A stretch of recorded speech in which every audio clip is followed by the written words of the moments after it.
It is your prisonplanet.tv memberships that fund so much of what we do here on this operation. And then we're more than happy for the TV show after it's aired live, then be leaked out onto the web to tens of millions of people. That's our goal.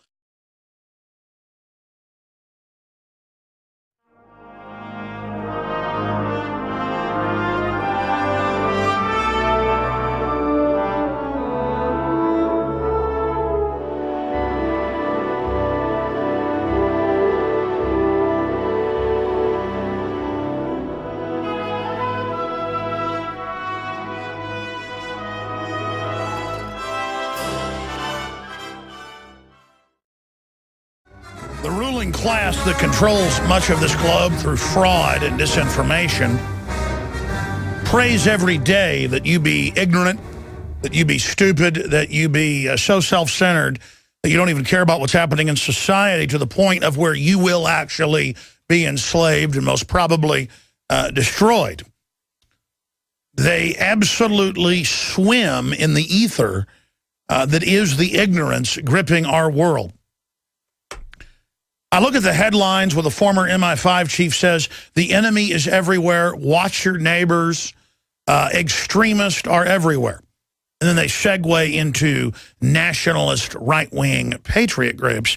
See, they use the radical Muslims that they protect and shepherd and fund as the overall backdrop for the global war on terror.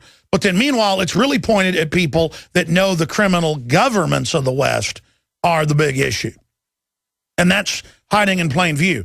Here in the United States, they're saying, brace for terrorists everywhere. By the way, they're Tea Partiers and conservatives and veterans and gun owners and libertarians and constitutionalists. And it's the same thing over in the UK, same thing in Europe. But then meanwhile, John McCain, if you believe it, snuck across with a, quote, U.S. force out of Turkey into Syria to discuss giving arms to the rebels, and then met with a bunch of Osama bin Laden, Qatari, and Saudi Arabian Wahhabists. I mean, there he is with a bunch of bin Laden lookalikes with real Al-Qaeda, with the Al-Qaeda brigade. It's actually called the bin Laden brigade that leads the Syrian forces.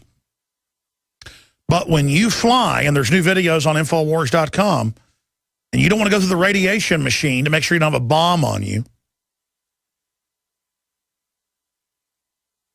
they're going to need to look inside you. Well, you know what South Park says. And it's actually true. It's all an act of domination to get their filthy government bureaucratic hands on you. And even the idiots doing it don't even know why they've been hired to do this. Meanwhile, Rand Paul is telling it like it is. He's come out and said properly that our government and the U.S. Senate is arming Al-Qaeda. But if you try to talk to the general public who's not informed about this, they go, listen to that. He knows how to talk. He's trying to show off to us. He says the government runs Al-Qaeda. Rand Paul, Senate is arming Al-Qaeda and rushing to war in Syria. That was last Friday, got almost no attention. Said that on the floor of the Senate. And that is a fact. That is a fact. And I just sit here, and I guarantee you, if I say to TSA, hey, this whole terror threat's fake, the government runs Al-Qaeda, I'll go, oh, yeah, right. Just listen to you. Right out of idiocracy. And it's a fact, an oxymoron, a fraudulent, raging paradox hanging in front of our faces. And now you've got multiple FBI agents involved in the so-called investigation of the Boston bombing dead. You've got more Navy SEALs and SEAL Team 6 dying, constantly falling out of helicopters, being run over, being shot, being assassinated, covering up the bin Laden hoax, the killing of bin Laden, covering up what really happened at the Boston bombing. I mean, they are so desperate in the Boston bombing that the media not look at it, just acting completely suspicious. It'd be like if a cop drove by and somebody, saw him and ran into the woods, the cop would say, well, that looks like a reasonable suspicion of something here. The government acts totally creepy, totally suspicious, and then publicly commits massive crimes everywhere. Ladies and gentlemen, it is Tuesday, the 28th day of May, 2013. I am your host, Alex Jones, and we're going to be here live for the next 3 hours. We also will return this evening with InfoWars Nightly News, 7 o'clock Central at InfoWarsNews.com. Find all the free iPhone apps, Droid app, free podcast, free video feed of the daytime radio show, audio feeds, everything at InfoWars.com/show. You can also find the links there to our Facebook, Twitter, and so much more. Okay, wow, where to begin? John McCain, we're going to cover this today, obviously, secretly went to Turkey, the big NATO command base, and infiltrated into Syria, if you even believe that, in a grandstanding event, and met with the leaders of Al-Qaeda as part of flaunting in the American people's comatose face that they are heroes and need heavy weapons. And then our so-called press then goes, how dare Obama not have a full-blown war when there is a full-blown war? And then that gives him left cover. Where even Obama, in a 2+ year bombardment, bombing, artillery attacks, fighter bomber attacks, 60,000 troops every few months, rotated in and out at least. That's a conservative number. 120,000 Syrians dead. War of aggression. And they have the neocon chicken hawks running up and down saying, how dare Obama, the commie, how about the New World Orderite, their buddy. And these people are all hanging out together behind the scenes at that level of leadership, ladies and gentlemen. Can then criticize him for not doing enough. And McCain literally sneaks across and met with the opposition leaders. And I saw video and photos of this, and I'm going to cover it coming up later in the hour. It was so degenerate, with the so-called rebel leaders slouched like gang members in their chairs in a conference room in a captured city council. Totally and completely disgusting. Them sitting around the council room saying, we are not happy with your government not giving us aid, which is all a set piece to go, we're not giving the darlings aid to fight the Muslim extremist. Our public is so dumbed down. I've heard them, I know you've heard them on talk radio go, we need to fight Al-Qaeda in Libya and Syria, when our criminal banker-occupied government are the ones putting Al-Qaeda in, and then using Al-Qaeda as the menacing threat to take our liberties, set up a Homeland Security spy grid, which in all the training manuals has nothing to do with Muslim extremists. It has to do with you and your farm and your ranch or your business and your guns and your children and how they're going to forcibly inoculate you. It is the social engineer, control freak, nanny state that wants in your life all over the globalist controlled world. That's every country but about 10. They've almost got global government in. They haven't mopped up state governments within governments. They haven't shut down all the free press here and there, but they're very close. And the goal is run your life. The goal is control your life. The goal is dominate you and your family. That's why the exact same programs you see in Germany are in Australia, are in the United States, are in England, are in Canada, are in Wales, are in Scotland, are in Mexico, because the globalists control the issuance of currency and credit. And coming up in the next hour, I'm going to spend some time on this. Scotland, every child to have state guardian from birth that spies on the parents and that trains the child that the state is their parent and trains the child to report on their parents. This is what communist China did when Mao took over. This is the standard program. And, of course, who is 7 times more likely to abuse a child than any other group worldwide? Government. Who gets into this type of work because they like to abuse children? You know who.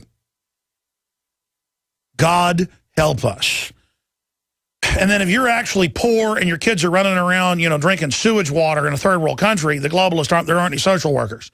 But if it's in the West, they target Christians, libertarians, conservatives, gun owners, people that have shining-eyed children who aren't eating GMO and who aren't vaccinated. That's come out in the training manuals. We're going to cover this, and we'll cover it more on the nightly news and throughout the week. I want to show you what their plan is, who they go after.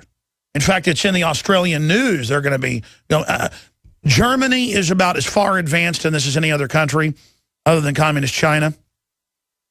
And Germany arrest homeschoolers, arrest parents who try to homeschool children, and then spends massive amounts of money. In fact, type in court rules German family to be sent back to Germany. Homeschooling family to be sent back to Germany. It was in the news last week. Human Events covered it. And they've been here for 3 years. Upper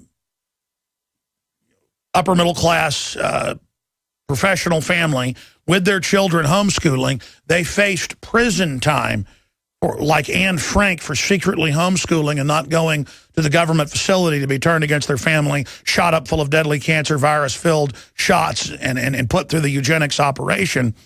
And so they fled as political asylum seekers here, and they are being sent back to prison. Their children will be taken. Homeschooling family who fled the U.S. from Germany faces deportation. Parents face charges and $9,000 fine for taking kids out of school as Obama officials prepare to send them back. Yeah, and that's a London, that's a Daily Mail whitewash. If you pull up Human Events, it says they're facing, I think it's 5 years in prison apiece, and the state is licking their chops. They're going to get to hurt those kids and hurt them bad. And, of course, you've already got brain damaged, mindless, idiot government workers, even the ones that aren't pedophile control freaks, and they just like to follow their orders.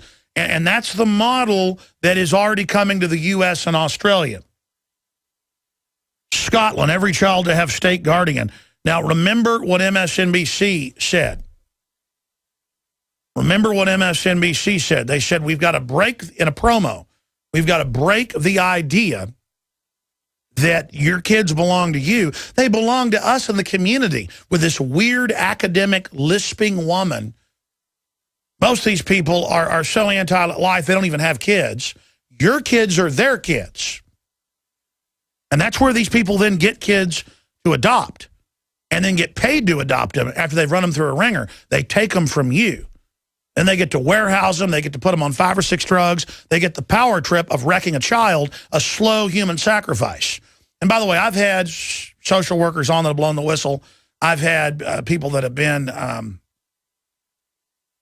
foster parents, and they will tell you that the state is put them on as many drugs as possible. If they raise their voice, we get to put them on more drugs. We're gonna really all get rich off of hurting this kid. I mean, this is what it is. And people are like, oh yeah, human sacrifice. That's pretty much what this society is. That's what it's based on.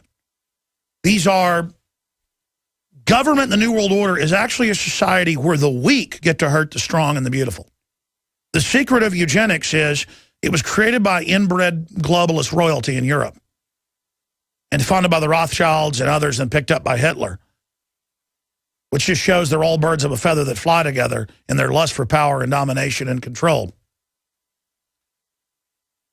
And they actually target just normal, healthy human activity because it's a threat to them because they never had it. And so they're going to destroy it, and they're going to be the only people left standing. And they're exempt from all the taxes, the regulations. I was seeing statistics this morning. I think I'll get to it in the stack, where all over the Western world, they're raising the pay of government bureaucrats. And it's just growing and growing. That's the plan. Wreck everything. Transfer the wealth. That's the program. Let's go to that clip of Perry on MSNBC. Haven't had a very collective notion of these are our children. So part of it is we have to break through our kind of private idea that kids belong to their parents or kids belong to their families and recognize that kids belong to whole communities. Once it's everybody's responsibility and not just the households, then we start making better investments. Yeah, better investments off your labor. 60% of your money in the U.S., 70 to 80% in places like France. It's not enough. they're going to, people ask, well, how are they going to make us live in 200 square foot coffin apartments? Well, Mayor Bloomberg and also the mayor of San Francisco, mayor of New York and San Francisco have said, we're going to raise property tax until you're forced to live in this. And then they will own the coffin buildings that you live in. And then they'll land in their own private buildings that are, 50,000 square feet for themselves. But they'll get an exemption. They all get exemptions. Bloomberg, Michael Moore, the head of General Electric, Google, they all don't pay taxes. They don't pay. In fact, it's on record that when these really rich billionaires go at restaurants, people have learned everybody kisses their butt because they're rich, and then they don't give a tip. That's on record. Like, you could talk to waiters and people, they'll tell you, rich people, the really rich, they don't give you tips. Middle class does, because they actually worked for where they got. And they actually want to help people. They have an instinct to want to help and build others up and create an economy. The globalists have an instinct, a oligarchical, centralized instinct to wreck everyone. And you will find out. And don't feel bad, though, about the bureaucrats and corrupt police on their power trips. They're all dead, too. They've all been implanted with cancer viruses into their DNA that are hormone released when hormone levels drop. They're all dead. So I know they're hurting you. I know they're squeezing you, taking your kids, wrecking you, driving you into submission. But don't worry, they're all dead, too. It's only 0.1% that are actually in on this whole program. We'll be right back to break down how our government funds Al-Qaeda publicly, and now Russia getting involved with Israel threatening to attack Russia. I have hundreds of articles here, and I'm going to try to get to as many of them as I can and take a lot of your phone calls today. So what I'm going to do is just tell you some of the news that's coming up, open the phones up in the next hour, start getting into more of the news in detail. But I want you to understand something. If you just joined us, again, Alex Jones here. I'm your host if you're a new listener. The news websites are Infowars.com and PrisonPlanet.tv. I work on this and do this research 7 days a week, at least 15 hours a day. And I know what I'm talking about. And when I tell you that GMO has been designed and developed and filled with adjuvants and carcinogens, as well as active live microplasm encased nanotech cancer viruses. And they really are nanotech. They're engineered viruses. When I tell you that, and we've done countless reports on that subject, you might want to go look into that. Kind of like for 15 years, I've been telling you that the plastics they've chosen will change your entire metabolic rate, will make women hyper-feminine and then accelerate aging of their tissues, ending in breast cancer and ovarian cancer and uterine cancer, and will hyper-feminize men, leading to other cancers as well. And then the media spins that I'm being anti-gay because it makes men sexually conflicted in their different glands, like the hypothalamus. It also does that to other species, not just other mammals, but other families of animals, amphibians, fish, marsupials. I mean, we're having a giant medical experiment done on us. And I've covered it in the film Endgame. I've covered it in countless reports that we've done here on eugenics. Food, the Ultimate Secret. You can look that up, 25-minute long short film. Brain-eating viruses, brain-eating vaccine. I kind of used a shocking term to get people to watch the video. All of those are out there with the proof of what I just said. And then I sit there watching large minorities of the public, of every race, color, creed, religion, waking up to this, and who are inquisitive and informed and want a future. And then I see other people who wear their ignorance like a suit of armor, whose greatest possession is that they don't care. And some of them aren't even stupid. They consciously believe that not caring about anyone but themselves and being nihilistic and only caring about that minute is powerful and puts them above other people. And that same spirit that you see in the very worst losers, because they're generally incredible, unhappy losers who go around messing with people all day and playing weird games, and they feel completely powerless, and they're completely unhappy, and they have hellish lives devoid of honor. The globalists are like that, but are a little more sophisticated. And, I mean, I'm here to tell you, these people are not humans. There's a 6-minute video up on Infowars.com where Americans have forgotten the meaning or don't know the meaning. I forget the exact headline of Memorial Day. And, yeah, there it is, memory hole. Americans no longer know what Memorial Day stands for. And Mark Dice goes out, and he does this in L.A. We do this in Austin and get almost as bad a response. People aren't quite as, but any trendy area. And the people say, I don't care about Memorial Day. I don't care what it is. I don't want to know what it is. I don't care to find out what it is, because it's all about me. And these people don't understand that when other people have that attitude, and they do, you know, at first when people have that attitude, you might be able to get ahead at some level. You'll end up being an unhappy person that dies alone, but you might be able to find people that are stupid that you can cheat and manipulate. And you might be able to monetarily get some symbols of success, but those are garbage trappings. The real wealth is friends and family and being honorable. Not that any of us are perfect, but you know, trying to be honorable is the greatest wealth, and getting to know other honorable people is the greatest experience in life. And I look at these people. We're going to play part of this video when we come back. The full video is up on Infowars.com. And I've talked to Mark. This is really who he talked to. He ran into one woman who knew what Memorial Day was and one man. And the guy, rightfully, who looked like he was about 60 years old, got mad at Mark when Mark was saying, you know, that Memorial Day is for surfers that died. Because you should get mad at someone ignorant. But we're going to play this and then get into all the news and your phone calls. Monday through Friday, from 12 noon to 3 p.m. Eastern. We are here live. Again, my friends, I'm going to be opening the phones up on any of the issues I've raised or any points you'd like to bring up. The toll-free number to join us is 800-259-9231, 800-259-9231. We will get you up and on the air. I want to go over just some of the headlines, and I'm going directly to your calls, and then I'll go back into all of this in more details. But I do want to play part of this Mark Dice piece. He'll be joining us on the radio show tomorrow. Most listeners don't know who Mark Dice is. A lot of you do, though. And some listeners are like, why do you promote Mark Dice, even though Mark Dice has attacked you before? It's because I don't care. Mark does a lot of good work, and so I positively reinforce that good work. And I don't do it Pavlovianly on purpose, but it's kind of like when an ice cream truck comes around, a lot of kids get so excited because the ice cream truck's got good things in it.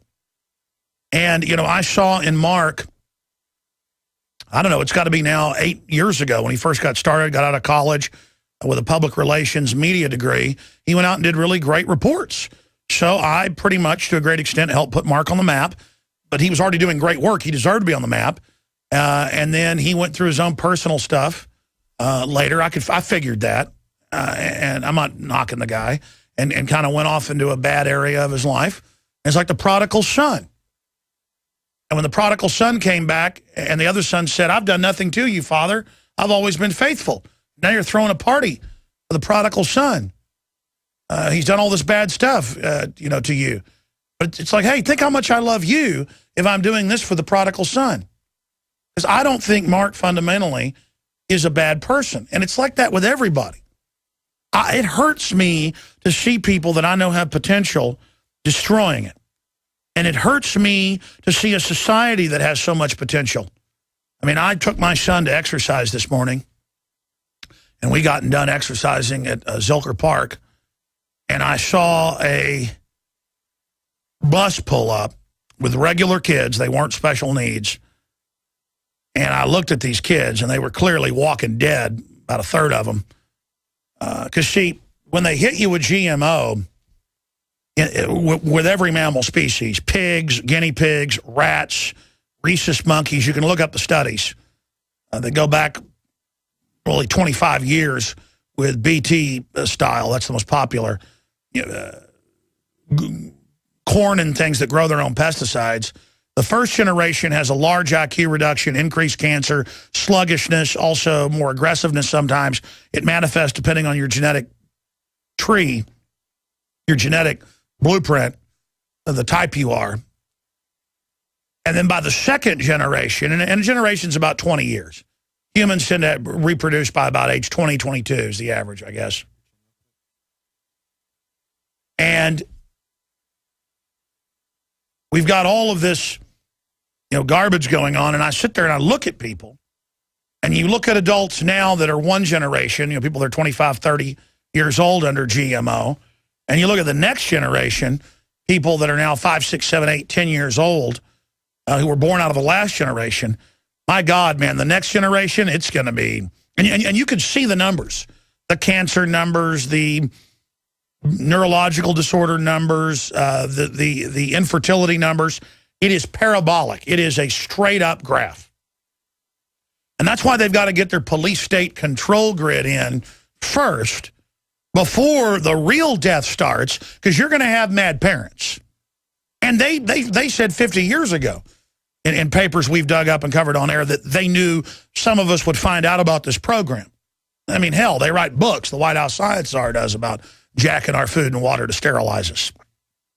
And this is the psychopath, sociopath, sadist party. I mean, it's fun for them to, I go out in public, and I'm from a globalist perspective, but against it. And by globalist perspective, I see what's going on. I am horrified by it. I don't even become enraged anymore. I become very sick. And I can walk over to people that have an autistic child or two. Some people are so submissive, they even when the first one gets brain damage and has a seizure in the second round of shots, they still take the next baby in and do it. They're so submissive. And I'll say, hi, how are you doing? So what's your son's name? Oh, his name's, David. He's 5 years old. And I go, I see he's autistic. What spectrum disorder is that? Oh, why? Do you have an autistic child? Well, I'm a parent. I have an interest. And I've done this hundreds of times to the point of my wife and children say, please don't do it. And I will continue to do it because I care. It affects me. The only way I cannot literally go hide, in the mountains somewhere and turn everything off is I have to go try to help people. Not because I'm a hero, folks. I have empathy. If they can target these people's children, they can target all of us, and they are. Spraying us and jacking the water, and it's impossible to avoid all this stuff. And Fukushima, radiation levels off the chart on the West Coast. A year after I told you that, it all came out in the news. Some isotopes, hundreds of times safe levels. EPA's reaction was to raise it, and I'm sitting there, and they go, well, David, he was 18 months old, and I said, oh, what happened? Well, he had a seizure, and then he was asleep for about 3 days, went to the hospital, and then he was like this, but he's getting better.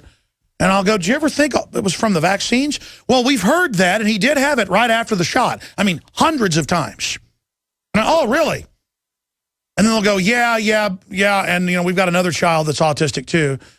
But it happened to him, when he was about 18 months too. And I go, and I see you have a daughter here. She's fine. Mm-hmm. In fact, I was even telling some people that were on the hike and bike trail that had autistic kids this weekend, and the woman looked at me and she said, "Yeah, girls are better." I was like, wow, you got brain. I didn't say this. I went, and her husband was looking at me. He looked like Clark Kent. This is a great-looking family. Their kids have been murdered, soft-killed, lobotomized, and I'm sitting there talking to him, and the Clark Kent dad's about 6'4". He's kind of looking at me like, they didn't know who I was. He was like, so why are you telling us this? And I was like, well, girls have a stronger blood-brain barrier. And they go, yeah, girls are better. We've heard that. And I'm like, yeah, I guess they are better. I was like, so what you? I was just like, well, listen, I can see you're pregnant again. And I said, you might want to look into vaccines. And then because I'd stopped at the top of this hill and there was these other women there. And I saw this woman turn around and looked at me like angry.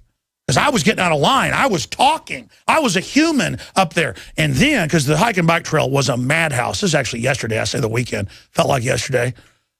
It was a madhouse. I've never seen it so busy, even where I go.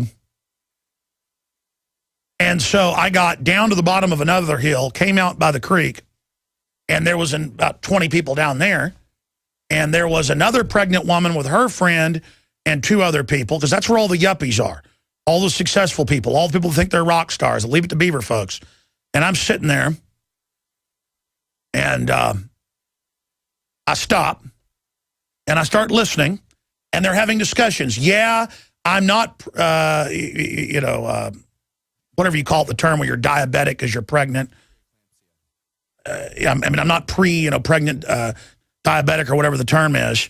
And I'm sitting there talking, yeah, blah, blah, yeah, it's our first kid, blah, blah. And I'm sitting there listening. You paused by the creek to look at it for a few minutes before I went hiking up the next hill. And I went, well, listen, you better read those vaccine inserts. You better read those vaccine inserts because they're going to tell you there's no side effects, but the vaccine insert will tell you it can kill your child. And again, these women had their husbands with them, and they turned towards me because it's weird to talk. Guys talk about sports, act tough. Hey, weather's nice. Yeah, I'm doing good. Yeah, great. Working at the insurance company, doing good. Yeah, we're going on vacation here. See, I've broken with this. The normal behavior is I'm going to go around in grocery store lines, at restaurants. I now get up at restaurants, and I walk over to people's tables. That's what I do now. And I'm going to do it everywhere. And let me tell you something. If you start doing that, we'll break their back. If you just start not watching television and inviting your neighbors over for a barbecue, if you just start spending time with your family, if you just start not eating GMO, we will take over the market and break the back of the GMOs. And they know that. They're even crying uncle right now. Monsanto's freaking out right now. And again, I was going to get into some other subjects. My point is I have total empathy for humanity. I love humanity. I love our art, our literature. I want to support the better attributes of humanity. And I get up here with all this news. Our government funding Al-Qaeda, McCain going to meet with Al-Qaeda, Rand Paul coming out and saying, we're funding Al-Qaeda. The emperor has no clothes. God bless Rand Paul. He's played a little politics with them, but he's playing them, not the other way around. And they know that. That's why the neocons and the liberals hate him. God bless him. And I've got all this other NSA news. I've got Scotland saying every child to have a state guardian who reports on the parents. You're all guilty until your family's destroyed. It's not guilty until proven innocent. You're no longer innocent until proven guilty. You're guilty until we kill you. We're going to suck everything out of you, and then we're going to blow you away. And, of course, the little mind-numbed, brainwashed minions of the system, they don't know that. They're on a power trip of running other people's lives when they can't even run their own. I've got all this news. I've got your calls. I'm going to get to everybody. It's just that if you want to know where I'm at, it's the eugenics. It is the artificial environment they're trying to build for us. And it's that I can't sit there and walk down the street and see a family and instantly see their children with a million-mile stare and see their kid, staring at the ground and see them and go, oh, is your child autistic? They're like, yeah, how do you know? Well, and a lot of times they'll have pairs of them. And they go, they tell us it's genetic. Yeah, it is genetic. There are some people who can be shot in the heart and survive because genetically they've got extra arteries, extra connections, extra electrical impulses. They're really tough. But it's the bullet through the heart that would kill 99 out of 100. But not some people like Rasputin, in the Tsar court, it took them like an hour to kill him. Some people got thicker skulls. Some people you can't knock them out because genetically how they're wired and how their bone structure's set up. You got to bash their brains out to knock them out. Other people, you can knock them out, they got a glass chin. But it isn't that you have genetics of a glass chin while you're knocked out. It's because you were punched in the chin. You're getting cancer. You should be getting it when you're 90 years old and you've had the replication of your cells, not when you're 15. You've been put in an environment that is now accessing your genetics and causing the mutations.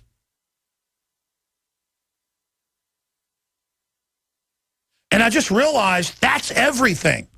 And I'm going to tell my whole crew, all of them, I want to go into the GMOs. I want to go into the admissions of diet injections, injunctions, like Bertrand Russell talked about, to brain damage and dumb down the public. I want to just constantly beat the drum of the thousands of Harvard and Stanford studies and Oxford studies and about sodium fluoride, what it does to the brain, and what they're doing. I want to hammer how they've done this to us because we're seen as a plague and we're being soft-killed. We're being dumbed down ahead of the larger cull. Because we have to have a break with the globalists. They never want people to come to the realization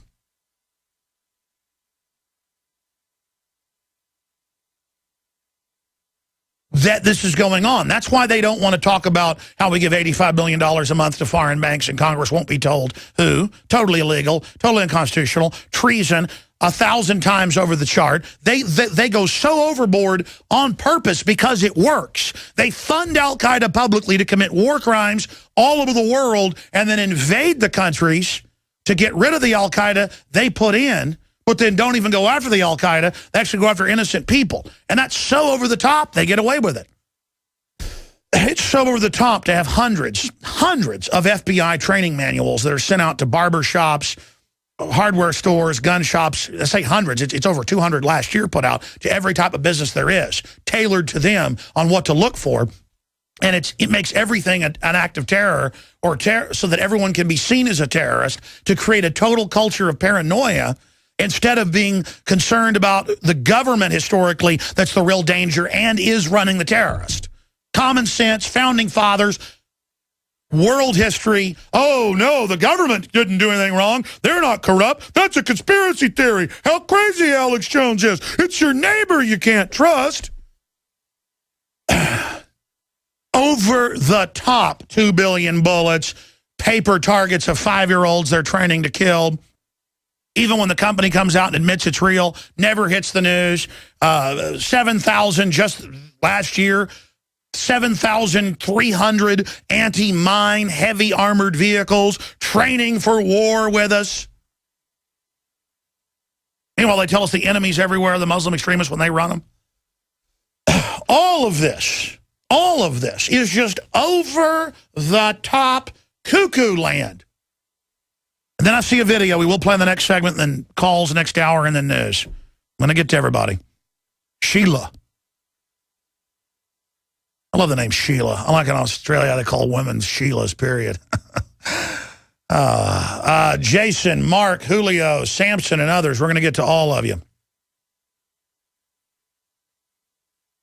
But I just want humanity to make it. I want us to really work together and be honorable. Instead, the general public has taken on the attitude of not caring about anybody getting ahead. And it is a disaster. Just a bunch of self-centered, egotistical people that have never even faced real challenges, having no idea how the rest of the world lives or what our ancestors have gone through to take us to this point. And then the very worst of us are in control because they cravenly crave it. And not recognizing, people are like, you're negative. No, I'm not. I'm positive. And by not recognizing the great evil, we allow it to take over. I look at the articles at Infowars.com. National broadcaster refuses to cover Bilderberg meeting. Send John McCain to Guantanamo Bay. Oh, yeah, he works with Al-Qaeda. Send him. Media coverage blackout over anti-Monsanto protests. Facebook blocking post about it. Representative Schiff's bill would repeal authorization for use of military force. That's some good news. Why is there just a blank check to NATO and the president? Facebook wages censorship war against moms of autistic children who protest GMOs. Memory hole. Americans no longer know what Memorial Day stands for. I'm going to play that coming up. The attempt to destroy the individual. Great John Rappaport article. The Japanese financial system is beginning to spin wildly out of control. That's just some of what's coming up after this quick break. I'm Alex Jones with Infowars.com. But we are in a giant scientific, technocratic tyranny. They're killing us, folks. They're poisoning us on record. They even add radioactive isotopes to most water supplies on purpose, and will try to arrest you and block Freedom of Information Act request if you try to find out what is in the stuff they put in the water. And you go, why do they do that? Why do people beat women up for no reason? Why do people kidnap children? Why do people rob folks? Because it's what they like to do. But because they're the government, it's okay in history. We call that a tyranny. I'm going to get to part of this clip and play more of it in the next hour after we go to your phone calls that I was just mentioning with people. Almost every person Mark Dice talked to not knowing what Memorial Day was. And so even though there's people that are misguided and think war is patriotic, at least they know what it is and are just misguided. What about the trendies of this world who know how to act cool and dress like television says, but do not have any idea, don't even have the slightest inkling of what a major holiday is? Let's go to part of this clip. What is Memorial Day for? What is Memorial Day for? No, just you. What's Memorial Day for? Wow. People are victims. What is Memorial Day? The globalists take one look at these people, folks. These folks have been drinking fluoride. Guaranteed that guy's had all his vaccines. What is Memorial Day for? I don't know. I'm not sure. I don't know. Are you going to be barbecuing and celebrating? Yeah, with my buddies. But These are the people that are going to vote to take our guns and make us their slaves. They will vote. I don't even know. Don't even know. No. I don't know what Memorial Day is, man. It's the big holiday. It's like the kickoff to summer when you barbecue and get drunk and stuff. I don't think people from Chicago celebrate that thing, man. They don't celebrate Memorial Day? Nah, they're all ruthless, dude. It's just All a right, Southern pause. California celebration. And this is like 6 minutes long. There's like 20-something of them. 2 people know what it is. And they're rightfully kind of mad at Dice. Like you should be. Like, because he starts saying obnoxious stuff on purpose. But the point is they think he's serious, so they get mad saying Memorial Day is a surfing holiday. That video's up on Infowars.com. But that's why we're in so much trouble. The government runs Al-Qaeda publicly, and then they have Rachel Maddow go, Alex is a traitor. He says our government runs Al-Qaeda. Well, so does Senator Rand Paul. And we have to just start calling them on all of this, okay? Going, look, I mean, not all of us are totally dumbed down begging to be, injected with cancer viruses and drink fluoride all day. No, you don't have a right to do this to us. And we've somehow got to get the sheeple to wake up. But even if it's a minority of us, historically, we can change things by saying no. There's no special interest for liberty, folks. Good people have to get together on the Bill of Rights and Constitution and enforce it aggressively and stop being people that basically lay down. Laying down will transmit you to tyranny. Standing up will transmit you to liberty. Briefly, at the end of this hour, we're running the special for just a couple more days until the 31st. 15% off all water filtration systems. That includes ProPure, the best stainless steel gravity-fed system with the anti-hydrofluorosilicic fluoride filters. You can get it all. The Pro 1 filters, you name it, all of it, 15% off. We already have the lowest price out there. When we do 15% off last time, the whole factory sold out. Okay, and so we can keep this going a few more days. 15% off. 15% off, InfoWarsStore.com, InfoWarsStore.com, promo code WATER15. In the box, we get 15% off, or 888-253-3139. When you call, give them WATER15 to get 15% off, 888-253-3139. Well, you've heard of doctor shopping to get more OxyContin. Well, Holder went judge shopping to find a good globalist, a good commie, a good New World Order person to subpoena the phone records they're already spying on Fox News to persecute people. House Judiciary investigating whether Holder lied under oath.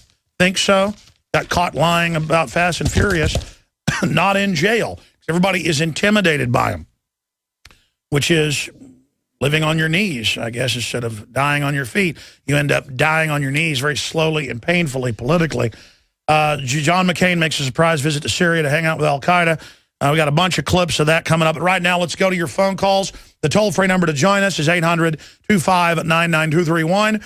Sheila in Texas. You want to talk about smart meters. Those are little robots attached to your house, spying on all new devices illegally, just like Google. And the CIA director admitted that, by the way, if you're a new listener. Go ahead, Sheila. Hi, Alex. Thanks for having me today, and I'd like to encourage your listeners to get a pencil out and take some notes on this brief visit I have with you. The smart meters are part of an infrastructure of wireless technology that really got in our homes back in the 1980s with the cordless phones with the antennas that pulled out. Well, as these seem so convenient, these personal devices like our cordless home phones, baby monitors, and Wi-Fi, as well as these smart meters, emit 900 million waves per second. So everything you've been talking about this morning regarding autism, the influence of GMOs on our digestive... No, they've done university studies. You put fish near a router or plants, you name it, and it ends up making the plants not grow as fast or not germinate, and ends up making the fish mentally retarded. But that's a good thing. Government loves us. Well, the thing is, these personal devices, your cordless phone, baby monitors, etc., were designed to service your home radius. These smart meters are set up to cover square miles of penetration of these frequencies. However, and they've been linked to cancer and death. What's wrong with that? Are you an extremist? You know what? I am a person who says no when it comes to my community.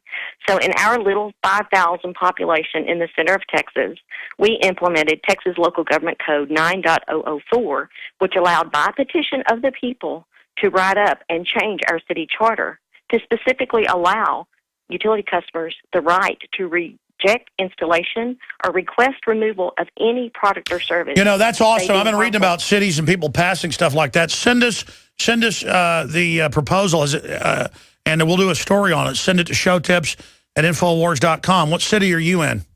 I'm in Brady, Texas, the heart of Texas, but I've had difficulty getting information to you. So you need to tell your guys to watch out for this information. Well, they get like 10,000 emails a day, but we're trying, ma'am. I hear you. But this is empowering every community in Texas, Alex, can do what we did. It is the purest form of democracy, where the people write up... So you passed it? It did pass? By 72% of the vote. All right, let's stop right there. Send it as smart meter in the byline to showtips@infowars.com. And also, I'll off-air give you another email. And then you're the type of person we'd like to have come to town and be in studio talking about how you did this, because this is a great solution idea. I'm glad you got in on the show. They've done stuff like Department of Energy's come in with these incentives that, if you'll put a smart house in, we'll use taxpayer money to pay for half of it or something. And that's all done to get this. There it is, New York Times. As towns say no, signs of rising resistance to smart meters. And it does talk about Brady, Texas. New York Times.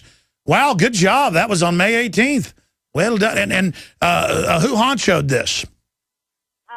Texas Tribune came and spent 3 hours in an interview here at this little town. But, Alex, what we need are the hounds of hell to go after this with their personal injury attorneys. When you look at the pathetic, quote, science that the FCC... Oh, yeah, that's a good idea. Exactly. You fight fire with fire. Use the knuckle-dragging lawyers. Hey, I tell you what, we're going to come right back to you. And so Sheila, were you involved in this? Oh, yes, sir. But I'm just like everybody else. Tell you what, I know you're just like everybody else. Red-blooded. I need to take phone calls more because I just started going to phone calls, and Sheila in Texas told us, and I'm going to go back to her in a moment, about a May 18th New York Times article, as towns say no, signs of rising resistance to smart meters. And the first article is about Brady, Texas, and she was involved in it. And she told us about it. And I knew there was resistance in towns passing it, but I didn't know this was happening in Texas. And for those that don't know, the smart meters have been in major studies. The levels of microwave radiation they're putting out have been directly linked to cancer. Even the New York Times itself has reported on that. But the bigger issue that you cannot debate is that the CIA director, Petraeus, before he left, admitted, and guys, type this in and show viewers. If you're a radio listener, you can go to Infowars.com and pull this up. But it was in Wired Magazine, AP, Reuters. Just type in CIA director, your dishwasher is watching you.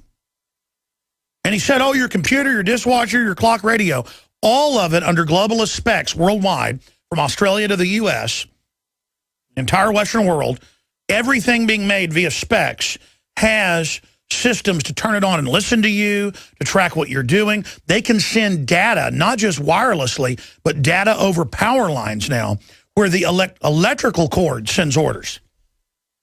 There it is, CIA chief will spy on you through your dishwasher. Boom. Boom. Wired magazine. Now, again, I told you this 15 years ago because MIT was bragging in MIT magazine about it. They brag they're putting cancer viruses in your vaccines. The White House science czar bragged in the 70s about putting sterilants in the water. What do you think hydrofluorosilicic acid is? We're almost 90% in the Western world. In the third world, it's not happening. People say, well, that's just third world populations are more fertile. No. People move from Latin America, Africa to the United States or England. They become more and more infertile. It's the water. It's the food. It is on purpose. It is on purpose. And I've got all this world news. I'm going to get into Libya. I'm going to get into McCain going there and into Syria and hanging out with Al-Qaeda. Scotland says every child to have state guardian from birth. This is a global system. They're a couple years ahead of us. Australia's starting this. This is coming to America. Forced inoculations are already starting here. We're going to get into House Judiciary investigating whether Holder lied under oath. That's like investigating whether, well, you know what bears do in the woods. It's like investigating do fish swim in the ocean. We're going to get into that, the latest on the IRS thing, all of it. But when she called in last segment, if you missed it, and when I went and searched it, the crew did, and found as towns say no, signs of rising resistance to smart meters. All the time I see on Infowars.com and PrisonPlanet.com in the comments, because I'll tend to scan those, I'll look at an article. If it's already been up for a while and I hadn't read it yet, I'll kind of, scan real fast because I can speed read. I'll read 20, 30 comments, boom, look at them. And I constantly see stuff like, why aren't you covering this? Well, I didn't know about it. Or I knew about it and then got sped up on other stories and didn't get to that. So if you don't hear me covering something, call in or go do your own YouTube. You're like, well, that won't be as big. It will be big. Start a YouTube channel. Start a Facebook. Start a Twitter. Sure, they're enemy operations. Use it against them. Start your own blog talk radio show. They're not sponsors. They should be, as much as I plug them. Just go do it. If you don't know how, get your neighbor to. Get your grandson to. Pay your neighbor to. Just fight. Fight. Get up. But I want to give you the best report I've had in a long time. And I didn't tell this story. And then I'm going back to the caller. As you know, about 3 weeks ago, I spent a week in Hot Springs, Arkansas, and broadcast live from the historical Arlington Hotel. Because I used to go there as a child with my parents once a year or so. And so I wanted to go back with my children and went and had a great time. They were having, and anybody can look this up. In fact, I bet it's even on their website. For the entire week I was there, they were having the Arkansas water treatment convention in town. At the big convention center they've got there in Hot Springs where they have the horse races. And the Arlington was full of water managers because it was just the managers and their assistants there of the entire state of Arkansas. And let me tell you something. I couldn't get in the pool. I couldn't get in the hot tub. I couldn't get on and off the elevator. I couldn't go eat at a restaurant across the street without good old boy water heads, people that run their town's water. I'm not going to say some of the names. Some of them were good-sized cities. Coming over and shaking my hand and going, let me tell you something. We dump that stuff out in the woods and it kills the trees. It's so deadly. We don't have any place to do it, but you're right, and we're not putting it in the water. And we hadn't been putting the water for years. Another guy, boom, shaking my hand. You were going to beat these people. Don't you worry. We don't put that in the water. Boom, another guy grabs my arm. I mean, the whole time. And it just hit me during the break. I had forgotten about that. And I guess they don't hire you as the head of the water department unless you're like a 6'4", really mean-looking redneck. And the black guys were like black rednecks. The point is that, I mean, it felt good. And then I just was in a daze and and then we had listeners. I wasn't saying where I was until the day I left. every day about 5, 6, 7 people would like be in the bar downstairs looking for anyone, guys with their wives and people with their kids and people from Little Rock drove in. America is starting to awaken is what I'm telling you. And you know why the Arkansas people were so mad? They voted 3 years ago at all these different county and city levels to take the fluoride out. You can look this up, and then last year they passed a state law via federal funding to forcibly put hydrofluorosilicic acid and everything else that comes with it. Upwards of 350 chemicals. Some are only 100 and something. It depends where you get it.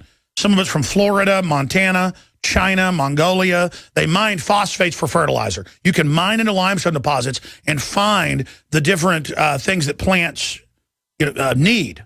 And it's not Brondo, electrolytes, to quote Idiocracy.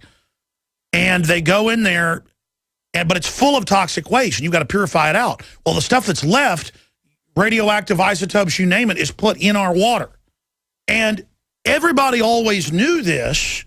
And I was talking to these guys who are like, I've been listening to you for 15 years, and finally people are listening. Let me tell you, 2 years ago that Harvard study really helped, and blah, blah, blah. That's when we finally, and you know, I just remembered why I didn't tell anybody this. Because I had a thought after it happened like 50 times that, wait, if I talk about this, see, nobody's perfect, the feds will know about it, but they already know. And then they'll come around snooping. But you know what? I just had the split-second understanding. Good, go mess with the rednecks even more. Send feds in to harass them to poison their families. They know this stuff is roach poison. They know it's killing people. And some of them were telling me, yeah, my wife's got cancer. She's only 40. I don't know when the shooting war is going to start, but I'm getting sick of these people. I mean, just keep pushing it, New World Order. That's all I got to say to you, because I totally and completely forgot that I had my hand shook off of me. And by the way, I was staying on the other end of town, like 5 miles away from where the convention was. I would walk down the street with my children and run into the water people when they were out at night and stuff. And so again, ladies and gentlemen, the globalists are spying on stuff. They know how awake America is. That's why they're panicking. Because no one wants to kill their kids. It doesn't help your teeth putting that in the water. And it's not calcium fluoride you need some of for your teeth. You need some calcium fluoride. It's natural. They go, it's natural. That's like saying, you need some lead, it's natural, and then shooting somebody in the head and going, what? I gave you your lead supplement. You've all heard the analogy of drinking sunscreen so you don't burn your skin, drinking it for your teeth. My dad is a dentist, by the way. And if you want it, he'll give it to you, but he's convinced about the fluoride. Because it's toxic waste, ladies and gentlemen. It's not even regular fluoride. Now, this lady called in, Sheila, and she was involved, she says, in all this. She told us about it. As towns say no, signs of rising resistance to smart meters all over the country. They radiate you. They spy on you. And they go, you're just against technology. We don't have to go out and meter read anymore. No, you bragged. You think we're so dumb. You bragged. We know you're spying on us. It's a robot, an Imperial probe droid, attached to the side of your house, sending back information to the globalists that make Darth Vader look like a choir boy. Going back to Sheila. Sheila, make the point you say is so important. Go ahead. Well, Alex, you're sitting here talking about fluoride in your city water. Get a petition together. It requires 5% of the registered voters, or 20,000, whichever is less. You, by petition, change your city charter to get fluoride out of your water. Change your city charter that says that you as a resident have the right to remove any product or service you deem harmful to your person, property, or privacy, regardless of whatever the elected officials say, that they don't think there's a problem. We are the people. This is power. So as all the issues that are so rampant globally, right here in our amongst us, we feel so overwhelmed. Tell the listeners how you did it in Brady, Texas, passing a law that if people say, I don't want property rights, a known robot spy radiating me attached to my house, send a person, which notice, this also gets to the issue of how we need to decide the future of humanity together, not have the globalists who think we're scum decide it, where they're using robots and computers to replace us on purpose. It's not like we're a lobby saying don't get rid of horse and carriages. They're trying to just set up a system that makes us obsolete. We need to build a civilization where humans are needed and are not obsolete. I'm going to go to break, Sheila, and come back to you. You're going to have the floor in this segment. Then Jason, Mark, Julio, Roy, and others. And as much as I love Julio always calling in, if that's the same Julio in Illinois, he's a great guy. After that, we're going to do first-time callers because I want to give everybody else a chance to get in, like Sheila, who I believe is a first-time caller, because they bring up such interesting stuff, they never get a chance to get in. 800-259-9231. But a lot of good stuff is happening, ladies and gentlemen. A lot of good stuff. We're back live. I'm your host, Alex Jones. By the way, a smart meter is a master control system that ties into all the other electronics. Another way they're sneaking this in is smart house systems where you actually bring the Trojan horse in yourself and pay for it. And again, these technologies wouldn't be bad if the globalists weren't engineering it to be oppressive. But here is New York Times, Associated Press, SourceFedNews.com, all of it. Look at this. Connect is always listening on your Xbox One. We reported this 2 years ago. But privacy is a top priority for Microsoft. What a joke. And it says, well, if you have it set to high privacy, it only gives the CPU enough power to spy on certain keywords. But if you really want to have it, face scan you when you enter the room and basically talk to you, you've got to have it on the other settings. So you're not allowed to not have it spy on you. Remember I told you 10 years ago that Google had patents to watch everything you're doing over the camera and microphone and sell it to the NSA? Oh, yeah, right. Now it's just out in the open. Xbox One is watching you. And there's no way to turn it off. And you're not allowed to play unless it's online. And then you go pay to bring it into your house. And then they have the CIA director going, yeah, we're watching everything you do without warrants. Don't listen to that kook Alex Jones, though. Just like it's mainstream news that McCain met with Wahhabis that actually wear Al-Qaeda uniforms and fly Al-Qaeda flags, demanding more taxpayer money to them. But your attractive wife, because that's we've done studies, you've seen it in the news, that's who they're going to pull. She's going to get groped, man, by guys that and women, because the women, the ones that like doing that, are people that like to force something on someone. Can you imagine that? Only in America, they're going to have to look inside your underwear. There's a new video out, one of our activists, where they're grabbing on her.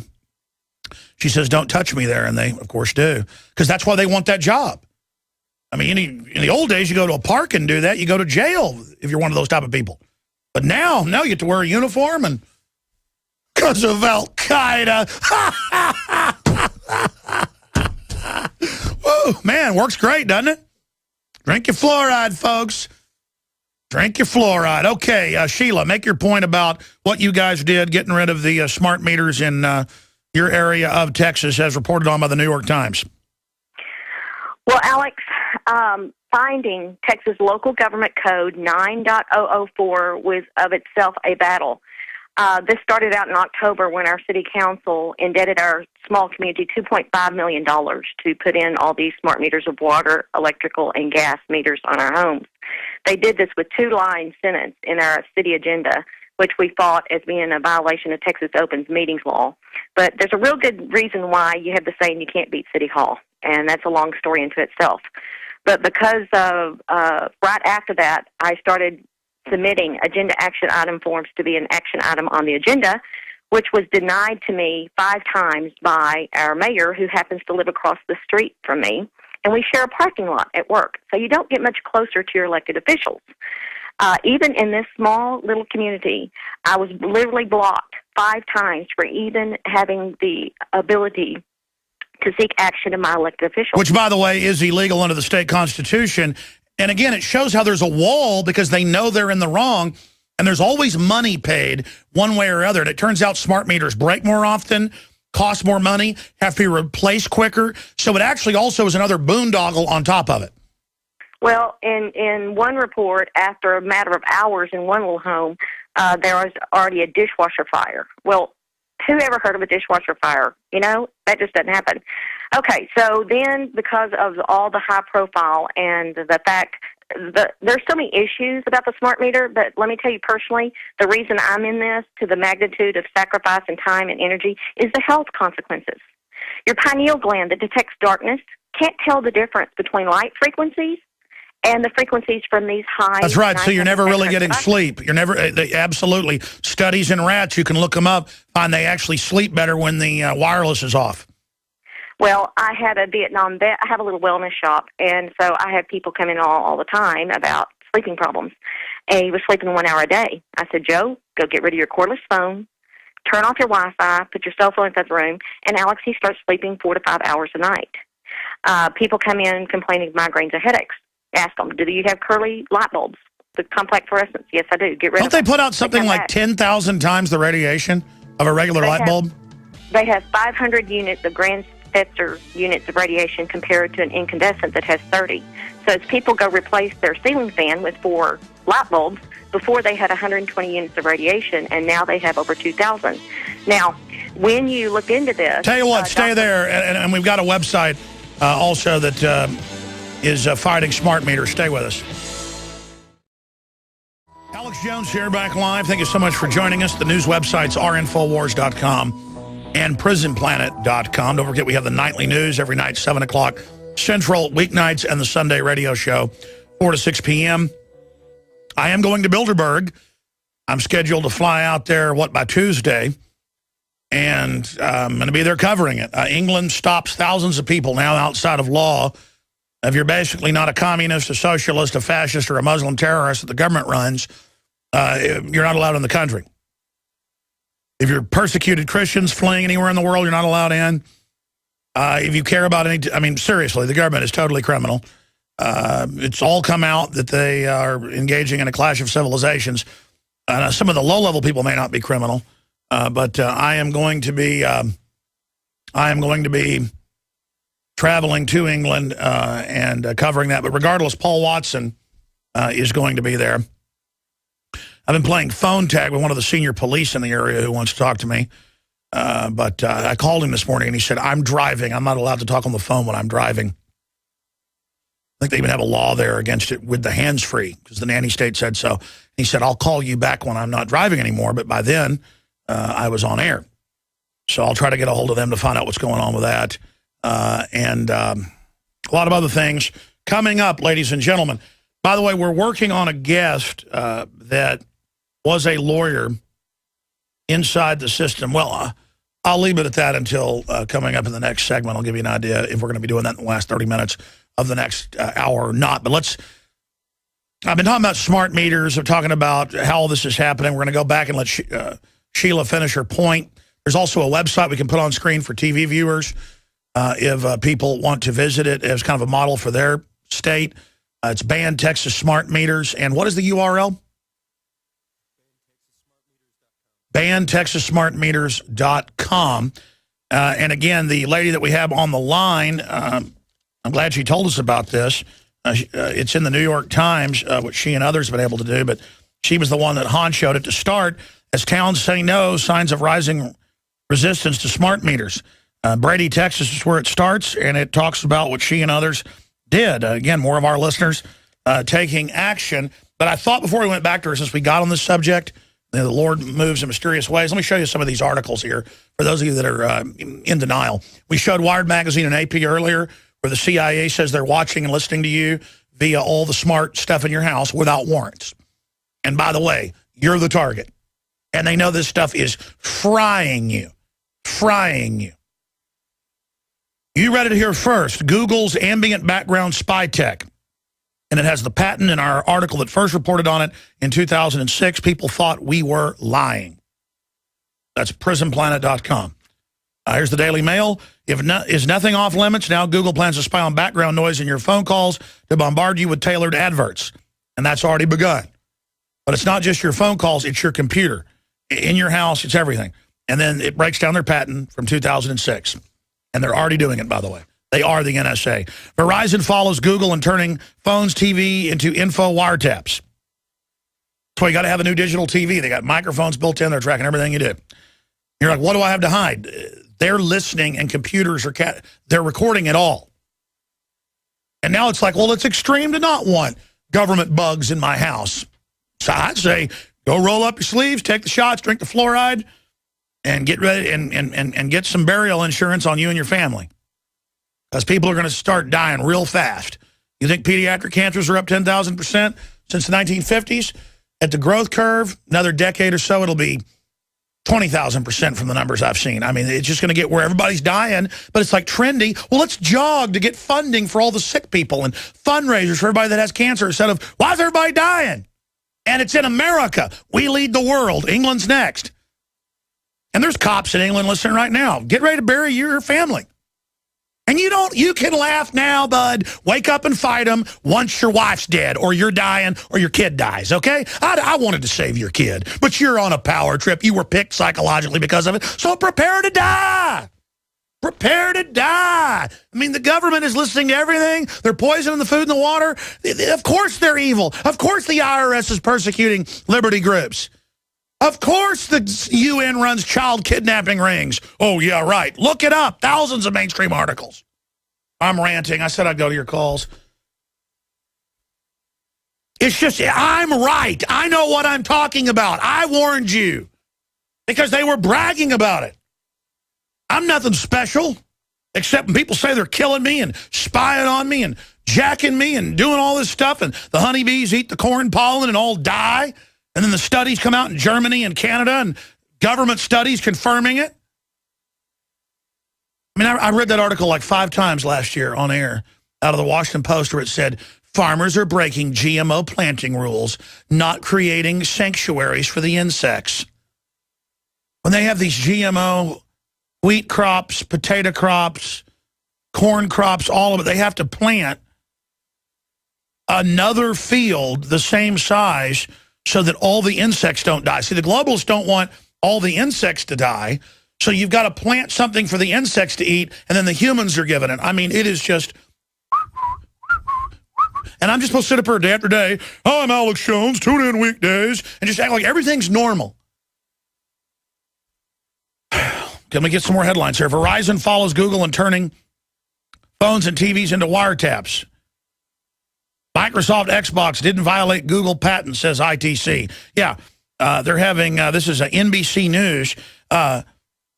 Google is threatening to sue Microsoft, and they were in federal court with them, administratively, saying, you're turning on microphones and cameras, watching people. That's our patent.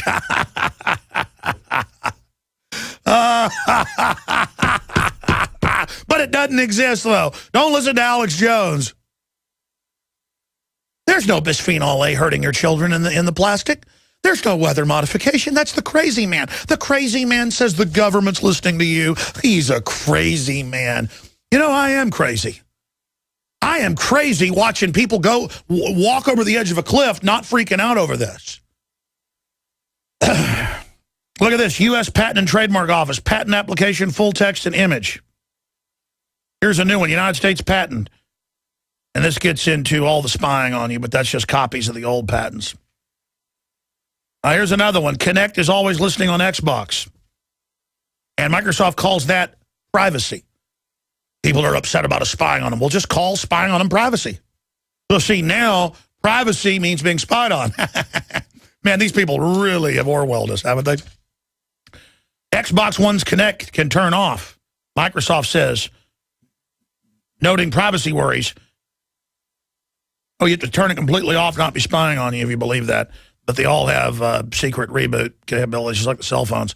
The newest console for Microsoft could be used to spy on you in your living room. No. You know, I got death threatened whenever I found out Scientific Atlantic cable boxes 15 years ago had hidden microphones in them. Microsoft's new Xbox will track everything you watch on TV, but will reward you for watching the ads. Well, that's a good deal. And Daily Mail. The 5 biggest problems with the Xbox, Forbes, goes into how it spies on you, how it tracks you. It says, in capitalist America, TV watches you. Remember, I told you this in 2006 with the patents, and they were already doing it. And in our office now, when we do Anybody that has Google on their deal, now we've found that if you talk, it will now advertise that to you. Oh, it's already listening. Of course, you know, they just use that to enable it to spy on us here as a government tap over the top. I'm not sure they're doing it to everybody.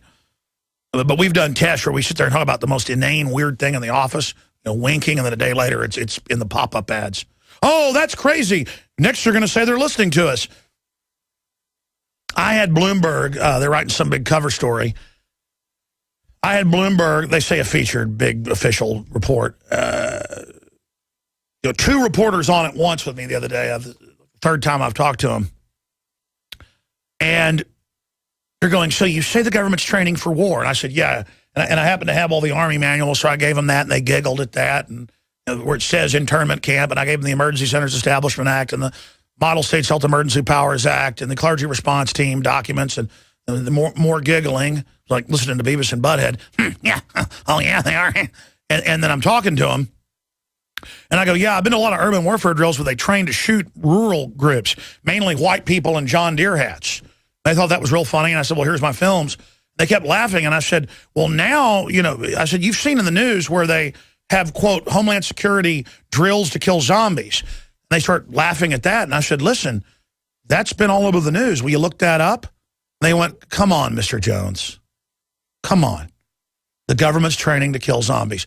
And I went, yes, as a simulant, because military was saying, why are we training to kill Americans, to mow them down in human wave attacks? I said, so now they just call them zombies. Please look it up. They were like, let's move to the next thing. See? And I was like, but it's LA Times. That guys pull up Homeland Security trains or Marines trained to fight zombies. Zombie apocalypse training drill organized by Halo Corp for military police set for October 31st in San Diego. And they even use the cover of, oh, the video game people are involved. It's fun. We practice shooting people. See, because humans are ugly. Humans are already dead. Humans are scum. And by the way, you are dead. They've already soft-killed most of us. They think they're just going to watch us all die slowly and sit there and roast hot dogs on our corpses. It ain't going to happen. Homeland Security Newswire. First responders drill response to Night of the Walking Dead scenario. They're training on every base in the country that you're a zombie to be killed. And that's the cover. Oh, gee, Sarge, so when the mass of 1,000 people come over that hill, we train with the heavy 50s to take them out? That's right. It's your job to try to stop most of them before they hit the perimeter. And they've got laser, you know, designators, so they'll fall down after you've shot them numerous times. And then it'll be up to small arms. And World War Z, I told you this before, they had these drills this year. It's all a simulation for mass death and killing you and your family. And you will find out if we're unable to stop them. And so, of course, that sounds crazy to some yuppie kids, with their degrees working at Bloomberg in New York. They're all having a good time. They're talking to this crazy Texan. Everybody knows Texans are dumb. I rode a horse to, work this morning. If I didn't have a liberal from New York in the bathroom, I couldn't wipe my ass. Excuse me. I apologize. We have a family audience. That was wrong, and I won't do it again. Right now, I'm out of control. I mean, look, I bow down to you, okay? You are superior to me. You can watch all this crazy stuff happening and watch your family dying of all these disorders and think it's no big deal. You are superior to me. Hundreds of patents, documents tracking us, watching us, spying on us, military training to kill us, police training to take on veterans. I mean, hell force stuff. And I'm supposed to just sit here and everything's fine, everything's wonderful. Oh, man, I am so angry now. This is what happens when I get a 3-day weekend. Oh, there it is. I guess the article came out. Is that a new one? I guess they're going to do more stories. I guess I missed that one. Conspiracy buffs warn of Kissinger cabal. Can I have that article? I used to Google my name every day. I don't even do it anymore. Whatever, man. I mean, does everybody just want me to go to the South Pacific and leave? Because let me tell you, I'd love to shut this thing down. I don't have to manage all these people, have to deal with all this crud anymore. You people want it. But see, I'm not going to do that. I'm not going to just give in to the whole thing. I'm not going to just go along with it. We got Mark wants to talk. Jason wants to talk. Sheila, Julio, Roy. I got to get to everybody. I've taken one call so far. I mean, I get upset when the CIA director goes, we're watching you without warrants. And they put the deputy director of the FBI on CNN to go, yeah, we're watching everything you do. We got 10 years recorded, everything you've done. We got full files. Just committing huge felonies on TV. And he just smiles. I love all these government people. They all like walk around like they've arrived. Oh, man. Man, I'm a government. I got a black suit. I drive a Corvette. I drive a, they got this government spy base down the street from my house. They're so stupid. I don't even know I live by them. And another thing is Corvettes. I like Corvettes, but they got all these sports cars out there and like this DEA base spying on everybody. Well, the computer only flicks it if we hear drug talk. You're there to make sure the government can ship in all the drugs and get the big profits. Just all a bunch of children. Hey, DEA people, they'll give your kids some more shots. Because you'd have to admit the government's killing everybody to save your kids, and you won't. Because it's too important. I drive by and see them, and I see them swagger around the parking lot, and I see these women they've got out there, and with the men, they're all standing around with their hands on the vehicles. Oh, we're so smart. Oh, we're so tough. Just the body language. Oh, I've arrived. It's like a status thing. It's like you're movie stars or something. Meanwhile, MSNBC's like, your kids belong to the collective. I mean, it's just all total psycho world. A bunch of delusional wannabes who just walk around. I've discovered the scourge of society is people walking around in fantasy land about how cool they are. I've discovered it. It's absolute scummism. All right, I apologize. I'm out of control. Ma'am, finish up your point about send us all your info. You've done a great job as the progenitor of the fight against smart meters in your area, death meters, spy meters, imperial probe droid meters. So was there anything else you wanted to add? Yes, Alex. With all the knowledge and gifting you've given your audience, I want to thank you for your efforts, and I just bless you in your mind and in your spirit to be calm with the truth, because the truth is strong.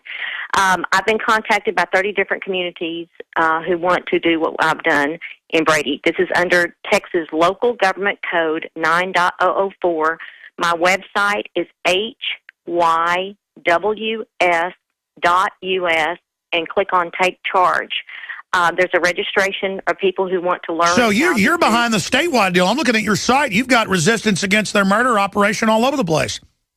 Well, how dare you, Sheila, not just roll over and die?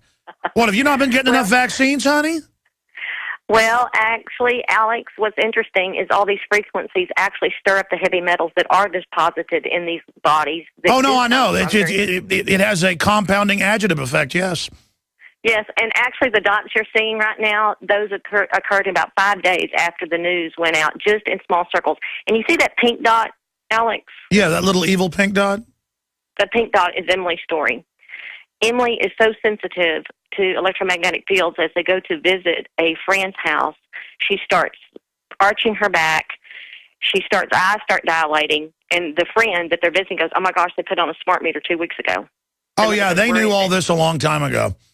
Well, I tell you what, with all the in a world gone out of control and everyone feels helpless, we're not helpless. The power of petition is available to any... Oh, no. They tell you... Look, I'm going to set you up as a guest on the Nightly News. Put her on hold. Let's get her name, number. I think you're obviously the lady in these news articles. In fact, tell people your full name, Sheila. It's Sheila Hemphill at Help Yourself Wellness Shop, because it's really up to us to take charge of our health, to take charge of our children's education. And your phone number's on the screen. We're going to get you on as a full guest. I got to get to these other callers, but... Folks, you heard them. You can't beat City Hall. Roll over and die. The corporate burger here, you will be assimilated. No, it's a fraud. It's a eugenics plan. No. Hey, I know if you're a new listener, this show sounds completely insane. But I'm begging you to go watch my film free online, Endgame. Blueprint for Global Enslavement, made 7 years ago. And it's tame compared to how bad it really is, but it'll blow you away. It has a full online bibliography. Whatistheendgame.com. You want it in higher quality, buy the DVD that has the expanded extras at InfoWarsStore.com. Have a showing at your church, wherever. But you heard about the Nazis. Well, they were only a spinoff of British intelligence that took over the U.S. through the Council on Foreign Relations to carry out eugenics. and they can't line you up and shoot you. You'll resist. So they first shoot your brain with chemicals and bioweapons, and then they just slowly start poisoning everybody to see if we notice, to see if we resist. Then it bankrupts healthcare. They bring us into national healthcare. Then they carry out the orderly extermination.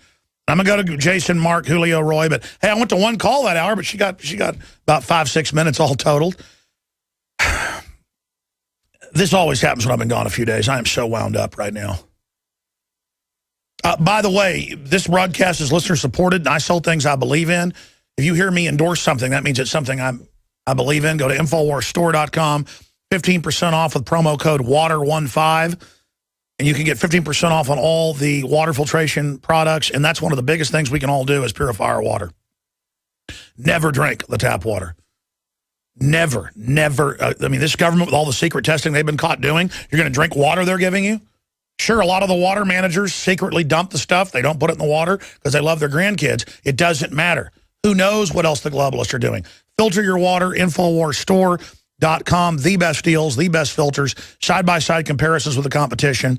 All the books, the films, the T-shirts, the magazines, all of it is about waking others up, getting your fighting spirit back, InfoWarsStore.com. Take advantage of this once-a-year special. I haven't done this in a year. 15% off. It ends in just a couple days on the Pro Pure water filtration and the life straws and all of it. 15% off. 15% off. InfoWarsStore.com. Okay. We got Henry in South Africa, but he just called in. I got to get to these others, then I'll get to Henry. And I apologize to the callers. I haven't gone to you in over about an hour, but I had to get to the other caller. That was important. Talking to that lady. She didn't want to brag about herself. Now, I read the article. She was in the article. I looked at her site. She's the person overthrowing smart meters who started the dominoes going all over Texas. You need to do like Sheila. Let's go to Jason. You're on the air, sir. Welcome. Alex, God bless you, and God bless Sheila, and can I ask you a favor? Sure, what's that? Can I hear your war cry, brother? You know what? My voice is already too deep. I can't really scream anymore. I can't do it, but I can say, yeehaw, baby. I love it. All right, Alex, I got you. I'll let you go really quick. I just want to clear something up here. I run a radio show with my brother Philip B. Kirshner.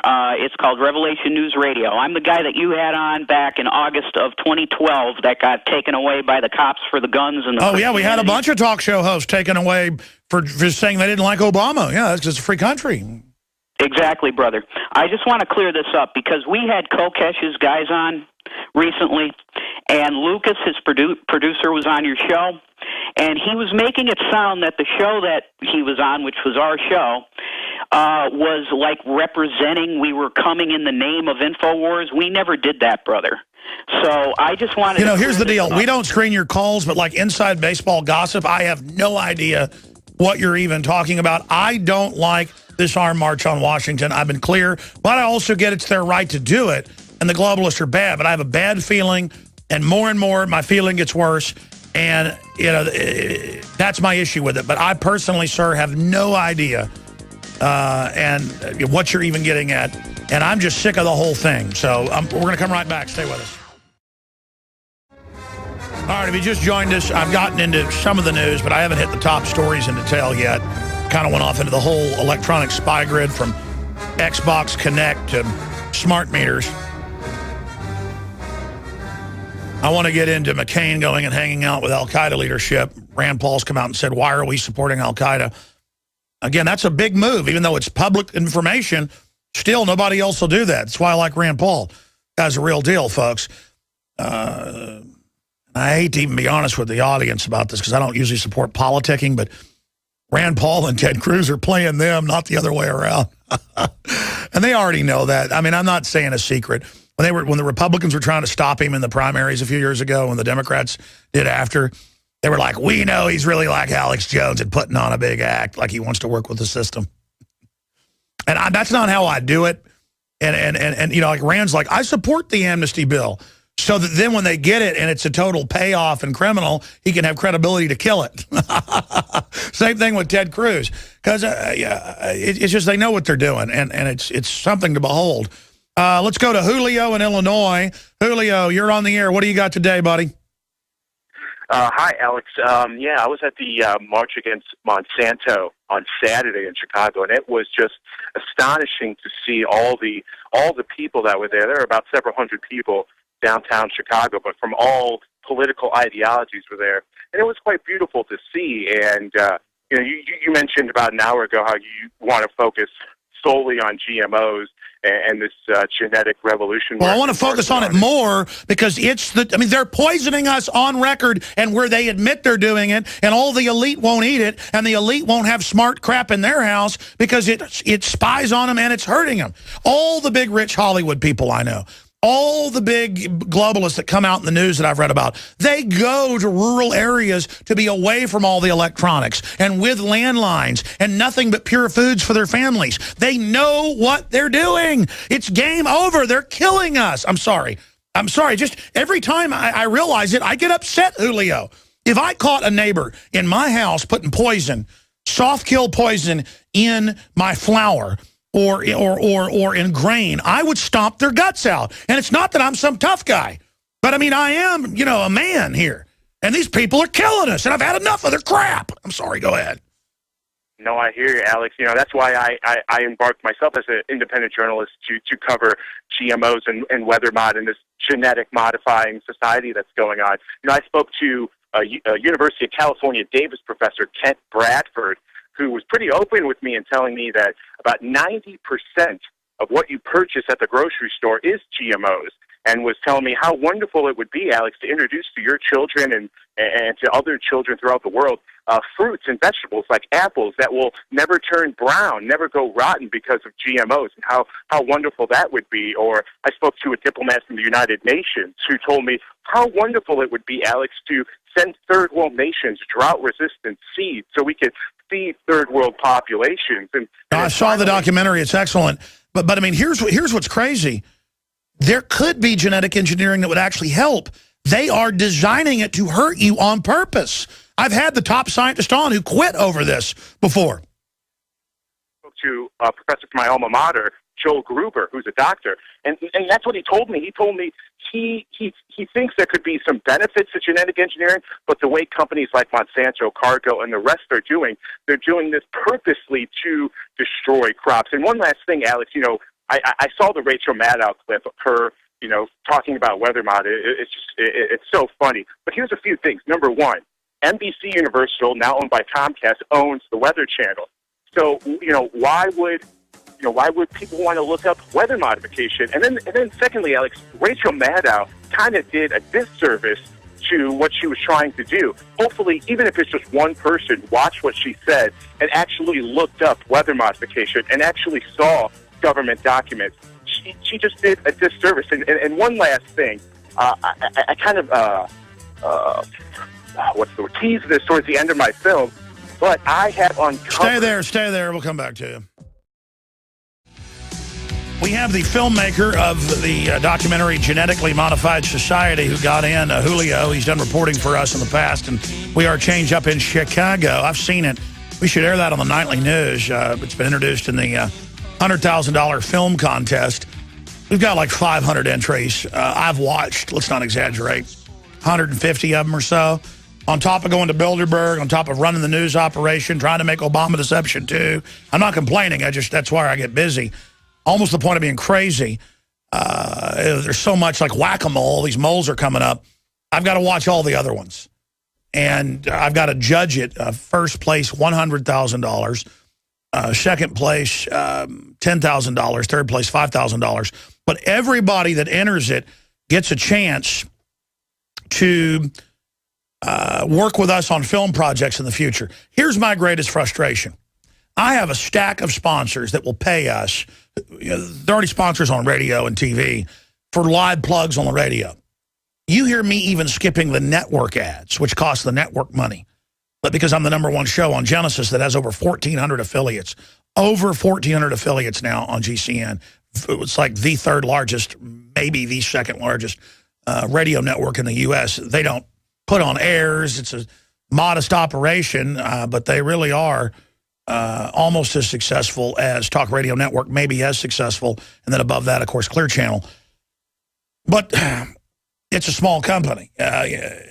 basically that's on the margins of the non-monopoly, big giant radio stations. But my big frustration is I want to be able to hire more reporters, more journalists, more researchers, more people. I don't have time so much to even hire them and then train them.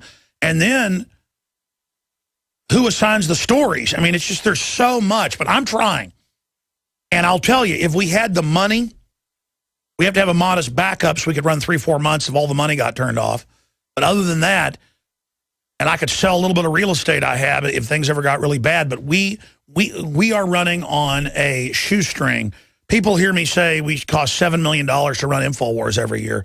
Folks, small newspapers, in say a town like Abilene, I've seen the numbers, might cost $10 million a year to run. Okay? For what we reach, for the amount of people I reach, if I work for the globalist, I would be paid $20 million a year. I've been offered that kind of money. I mean, 12 years ago, I don't mean to digress here, I want to go to your phone calls.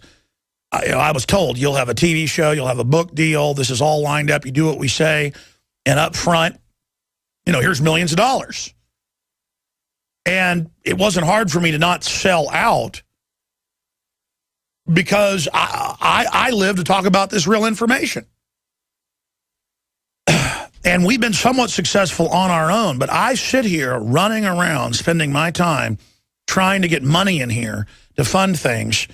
And if I didn't have to spend my time on that, we'd be much more effective. And we are very effective. They have big trade publications write about how we're the model of new media. And I have Bloomberg and the New York Times and Vanity Fair and the London Guardian and just everybody calling, GQ, Esquire. How do you do it? What are you doing? How do you, because they see the real numbers. They know we really do reach 15 million people a week one way or another. That's a conservative number. They know they're dying while we're growing. How do I do it? If I read 15 articles where Google says they're watching us and they admit the smart meters are giving us cancer, and they admit, they catch the UN adding sterilants to vaccines, and I've got, the Times of India reporting on it. I mean, I'm going to cover that. And I guess because I'm flamboyant in that I get upset by this. I take it personal. I'm freaked out. I'm living in a science fiction dystopia. It's getting worse by the minute. I know it's real. I've gotten the phone calls. My wife's gotten the phone call saying, you don't stop what you're doing, we're going to kill you. And you say, a couple of pejoratives at them. Got to be honest, that's what you do. And they're like, really? You were just talking to your uncle or your mom or your dad about this. You better watch it. And I'm like, no, you better watch it. You think you're safe working for people that give you the type of power to be able to do this? That's why I don't have bodyguards and nothing. Okay, I'm in God's hands. And if they kill me tomorrow, that's the way it is. I am not part of diseasing and killing all these children. I'm not just talking about abortion and partial birth abortion. I mean all the walking dead out there. Yeah, they're killing everybody. It's getting worse by the month. And I will not sign on to it. I will not be part of it. Bill Gates, father, former head of Planned Parenthood, known eugenicist, constant meetings about they're trying to reduce population, making jokes about releasing our number down to 0 at TED conferences, and all the fellow travelers laugh at it. Man, I take that serious. People say, well, why do you like Mike Judge? He made a film about eugenics, everybody being dumbed down. They're dumbing us down on purpose. Real eugenics is about dumbing people down to get rid of them. It's about a lion eating the other male baby lion, or a grizzly bear eating the male grizzly, the baby, so it doesn't have to be challenged by him later for territory and mates. That's all these globalists are into, man. We're under attack. We're under a war. And there probably are in some areas too many people. But they won't let us develop the technologies to empower humanity. Instead, some smiley face punk gets to talk about how he's rolling out mosquitoes that'll forcibly inject you with crap, whether you like it or not. Last time I said that, some idiot sent a comment on the site going, mosquitoes suck, they don't inject. If you weren't so stupid, some of you willfully, you might actually be able to have a life. Mosquitoes inject high-powered saliva out of their proboscis into your bloodstream to liquefy the platelets and to exsanguinate the juices. That's why the patents on record are they're already been caught all over the world loading mosquitoes with forced vaccines. And the vaccines are to reduce fertility. The vaccines are to give you cancer, delayed action, and the cancers are to reduce IQ. Look it up, okay? You don't believe me? Look up patents for mosquitoes to deliver vaccines. And they've already caught them doing it. It's going on right now in Florida. And I take it personal that some smiley-faced billionaire piece of garbage is up there laughing on TED TV about reducing our numbers down to 0 while he thinks it's funny. Now listen here to all of you that serve the system. You see them saying the veterans are the terrorist because in the next 10 to 15 years, if they have their way, we're holding them back. They say they're 10 years behind. People are like, where's the New World Order? Why didn't it got a lot worse? Because we're holding them back. We're holding the door, and people are like saying, are you sure there's something on the other side? You can hear the scraping on the other side, the battering ram. You can see the history, and people, there it is. Super mosquitoes could fight malaria with a bite and deliver it. Oh, but it's nice, see? Oh, God. Okay, I said I'd go to your calls. Julio, you made that film. It's great.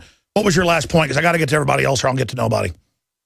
I appreciate that, Alex. And towards the end of the film, I teased. I really didn't have enough time to expose weather modification the way I wanted to. But the director of National Weather Service kind of hinted that, oh, yes, there has been weather modification, but, we're not doing that anymore. That's just old technology. Well, a couple of weeks later, I went to your neck of the woods. I was in San Antonio, Texas, attending a weather modification conference. Which doesn't exist. Right, it doesn't exist. They told me, I had one person tell me that a government organization permits and approves all of the cloud seeding, all of the solar radiation management. No, there's a Congressional Weather Modification Board under the Department of Energy. No, it's well known. Yeah, Kay Bailey Hutchinson introduced that bill, I believe, back in 2005. But I'm currently working right now as we speak on a Freedom of Information Act request. I don't want to pull a Breitbart and say too much, but what I'm going to uncover, it's pretty shocking, and it will make Rachel Maddow look more like a fool than she already is. Yeah, because what I said was, I said weather modification is real. This probably wasn't. This is probably a real tornado. And then she edited it to where it sounds like I'm saying Obama sent the tornado, and she'll probably take that clip out and play it. And it's a desperation move. God bless you, Julio. Break it with us here when you get it. That's a great reporter. Wish I had the money to hire him and bring him down here. I just don't have it. That's why you need to buy the books, buy the videos, buy the Pro Pure water filters, support our sponsors, because, folks, we are the best there is at fighting this. Doesn't mean we're great. We're the best there is. Henry in South Africa. Thanks for holding, Henry. Then Sam, Nolan, Sean, and others. Go ahead. Hey, Alex. Greetings in the name of our Lord Jesus Christ. Amen. Thank you for giving hope to people out there. I've been listening to your show for a couple of years. I'm about 39 years of age and an IT engineer. I live on the coast, south of the south part of Cape Town. And basically, I see it. It is real. There are a lot of cameras coming up all over the place, all over the national roads as well in our country. Nobody seems to be assuming responsibility for them or what they're doing. But it's pretty plain to see that they basically want to start spying on everybody as well, this side. It's worse in Johannesburg, but a lot all over the national roads, and also the banks in our country as well. When people's accounts are running into debit more and more these days, it's becoming more frequent because of the pressure of this satanic system that basically we're under. And bottom line is that people now, banks are charging them more than they can afford to put back when their accounts run in debit. And to explain this, we can build unlimited civilizations with the technology we have. The globalists admit that. They are artificially imploding the world economy into their hands, and out of the social revolution that comes, they're going to use the giant unwashed mass to fully enslave the producers. This is a globalist war against thinking people, a killing fields like the Khmer Rouge, a hellish worldwide meltdown. In fact, I have a stack of news on that I'm going to get to. Do you concur with that analysis? Absolutely, Alex. 100% with that. Stay there. I want you to finish from South Africa. Henry, just stay with us a few more minutes. I appreciate you holding. And then we're going to go to Sam and Sean and Nolan and others. 800-25-99231. 800-25-99231. And absolutely, worldwide, they're gearing up. for asymmetrical warfare. It's in mainstream news in the U.S. They're training that the public are, quote, all insurgents. They're training that we are insurgents. No, they are the insurgents. Oh, just a brief correction. They flash up on screen a Bloomberg article, one they wrote about me a few years ago. As I said, Bloomberg's been calling me a bunch doing some piece. And I thought it was already out because it said May 26th. I thought, oh, it must have already happened. That was in 2009. There's another piece coming out this week. But it's conspiracy buffs warn of Kissinger cabal red mailbox dots. We're talking about red mailbox dots. It's like Rachel Maddow's like, and look at this engine part from 9/11. Jones is discredited. And he says 9/11 didn't even happen. What? Oklahoma City didn't happen. No, I didn't say that. I said the globalists clearly carried out Oklahoma City. And on 9/11, they were financing and protecting the Al-Qaeda people that were involved. That even came out in Newsweek, that they were protected and allowed to be involved in it. Just like I have mainstream news articles after I go to your calls I'm going to go over, with Rand Paul going, why are we arming Al-Qaeda to attack Syria? That's Associated Press. That's Reuters. I thought that was crazy when I said that. See, it is crazy that they're funding Al-Qaeda publicly while telling you give your rights up. But I'm not the one that's crazy. Okay, there are literally thousands of studies that hydrofluorosilicic acid lowers your IQ, gives you bone cancer, pancreatic cancer, leukemias. Don't believe me? Type in Harvard study, because everybody salivates off the name Harvard. And they look at 24 studies and say, it's conclusive, this stuff will kill you. And I know I keep saying that every hour because I've just had the realization that that's the proof of how crazy this is. The old-timers in the 40s said, don't put that in the water. This is toxic waste fluoride, and it's going to really hurt people. Shut up, crazy man. What, you going to nuke the Russians? You know, because Dr. Strangelove? There it is. Government and top university studies. Fluoride lowers IQ and causes other health problems. Duh. And then it looks at how we have the worst health in the world. The worst health. And I know you're like, Alex, you said it in the first hour. You said it in the second hour. I just marvel that they're killing us and it's fun. Do you know what industrially is used to be sprayed on the crops by crop dusters when it's actually dust and not spray? Still, do you know what? Last time I checked, it's the second most sold. There's different variants of it, but if you add them all together, you know what the second most popular dust is when they actually dust crops? Do you know what aircraft spray out on crops? Do you? Powdered hydrofluorosilicic acid, because it's more psychoactive. It's like souped up fluoride. By the way, they won't believe that. Type in EPA sets limits on fluoride as pesticide. And they just said last year, we recommend this be phased out. It's real deadly. Oh, yeah, the stuff. There it is. EPA proposes phase out of fluoride-based pesticide. Boom, New York Times. I guess 2011 now. Time flies. I'm going to shut up and go to the guy in South Africa. Oh, he hung up. Got sick of holding. Oh, he hung up during the break. He didn't know I wanted to go back to him. Well, whatever. God bless you from South Africa, brother. But do you think 1.6 part per million is bad in water? They put as much as 600 parts per million in powdered eggs. You know the stuff they put in cake mixes and stuff so it doesn't stick to the cellophane siding or the wax paper? You guessed it, hydrofluorosilicic acid. I mean, it's a miracle people can even tie their shoelaces. I mean, this is incredible. Sam in New York, thanks for holding her on the air, sir. Hey, Alex, how you doing? Just totally freaked out. I'm just raising the alarm here best I can. Yeah, man. I just wanted you to know that we've got a lot of love for you here in New York City. There's a lot of people listening to you, man, and I love your show. I've been listening to you since October.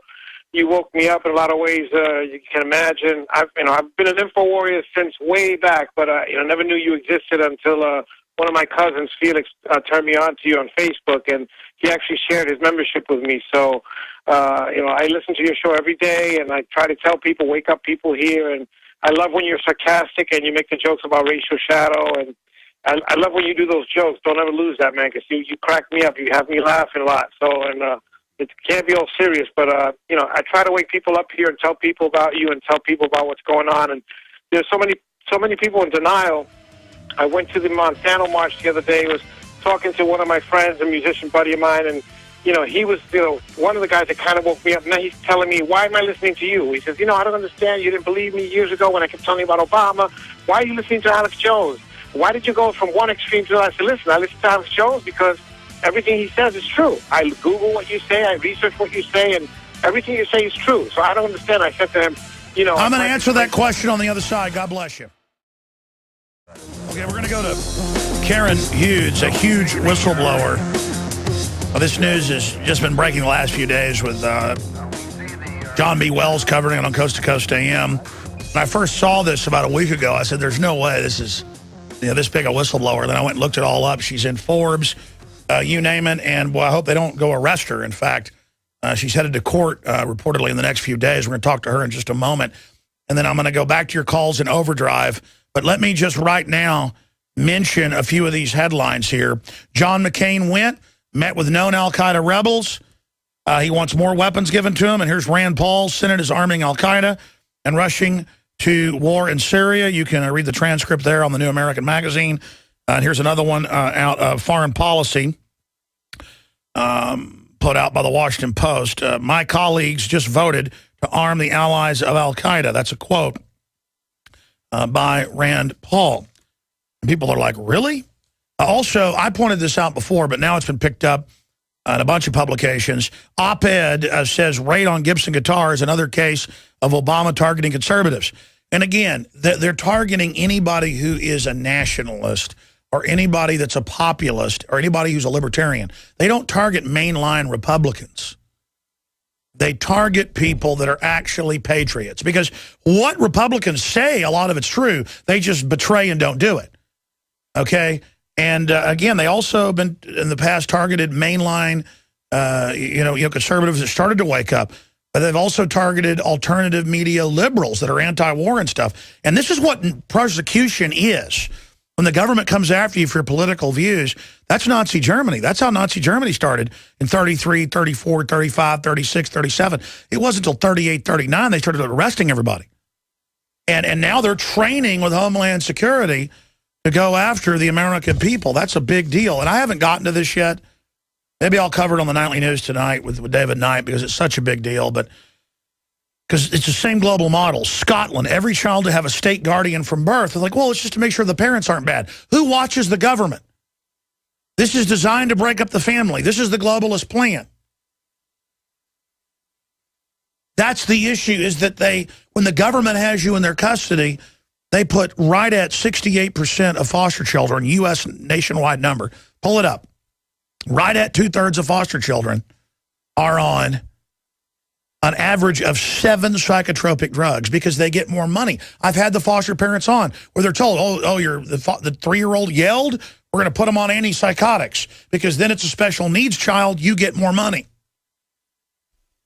And the eugenicists like it because it attacks the general public. I mean, this is hellish, folks, what's going on.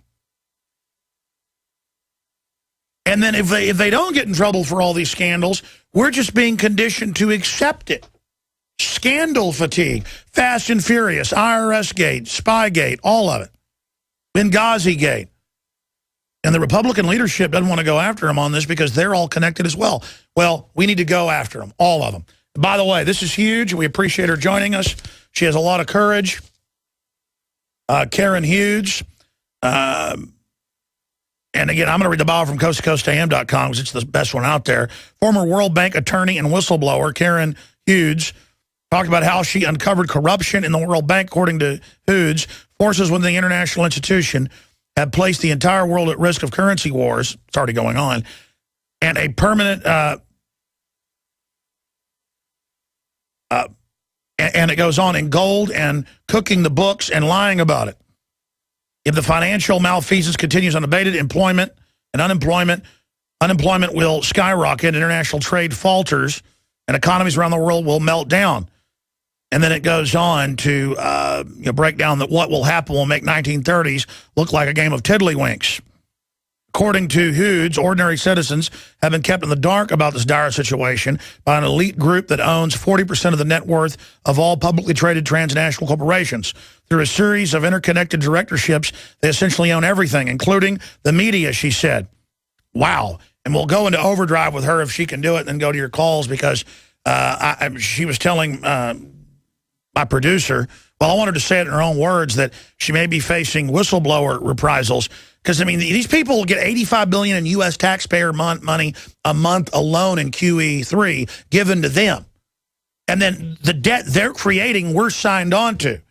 I mean, this is a master plan that I've been talking about for 16 years with George Humphrey, a local Austin business owner and top economist. He was the first person, not Ron Paul, to lay out how it would all unfold. Because he himself is a successful businessman, former city council person. I hate to toot his horn so much. It's just got to be done. That guy is incredible. And I know he lives all over the world.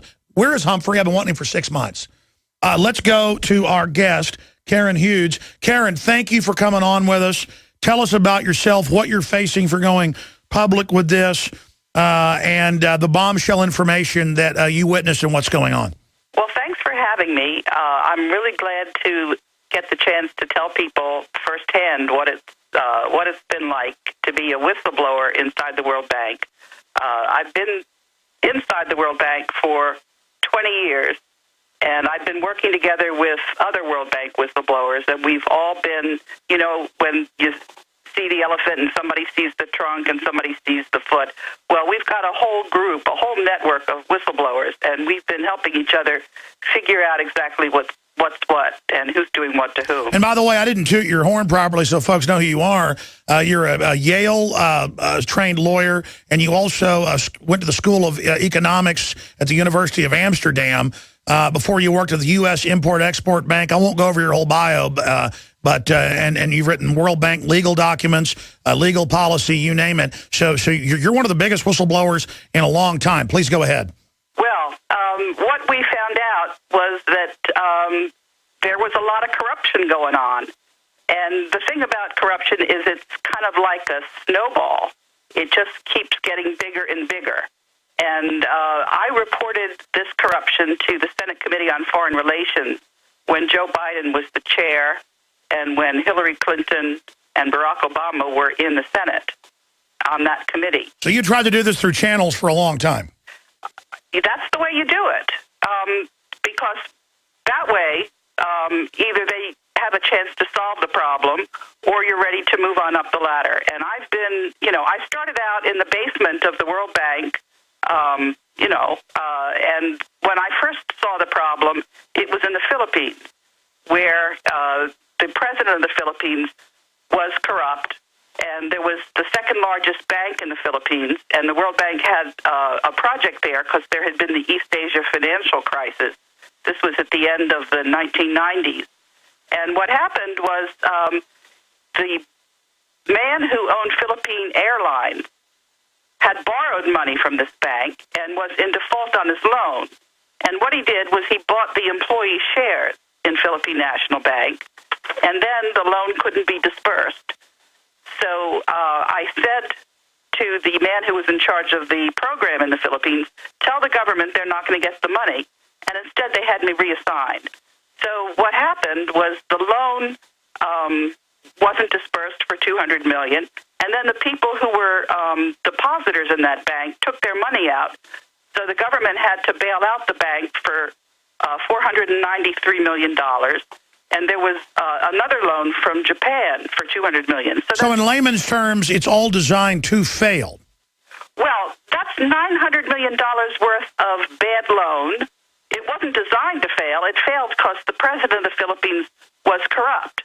And then when the World Bank evaluated how the loan went, they said, well, there was this problem, but we couldn't have predicted it. The World Bank did a satisfactory job. And I said, you've got to be kidding. There's an evaluation at the end of the project. I said, that's a cover-up to the board. And that was one of the people I told that to was I was being interviewed for the job of general counsel, and the people that were interviewing me, that was an executive search firm, said, why is it that the general counsels it's like a revolving door. None of them stay for longer than 2 years. I said, because there's a cover-up going on inside this organization. And the thing about the World Bank is it issues bonds on the capital market, and then it takes the money from the bonds, and it invests the money, and it earns profits. And that's how it finances itself. Every now and then it goes to Congress for money, but most of the time it's earning trading profits. Sure, Karen, you're the expert on this. The reason I bring up the point of giving the third world president or dictator money, depending on which area it is, and then they don't pay it back. It's well known they don't pay it back, and then that signs the country on to perpetual debt. It's kind of like sending a teenager credit cards they can never pay back because you want to get them into debt. But I mean, you were inside of it. That's why I was saying that it's planned to fail.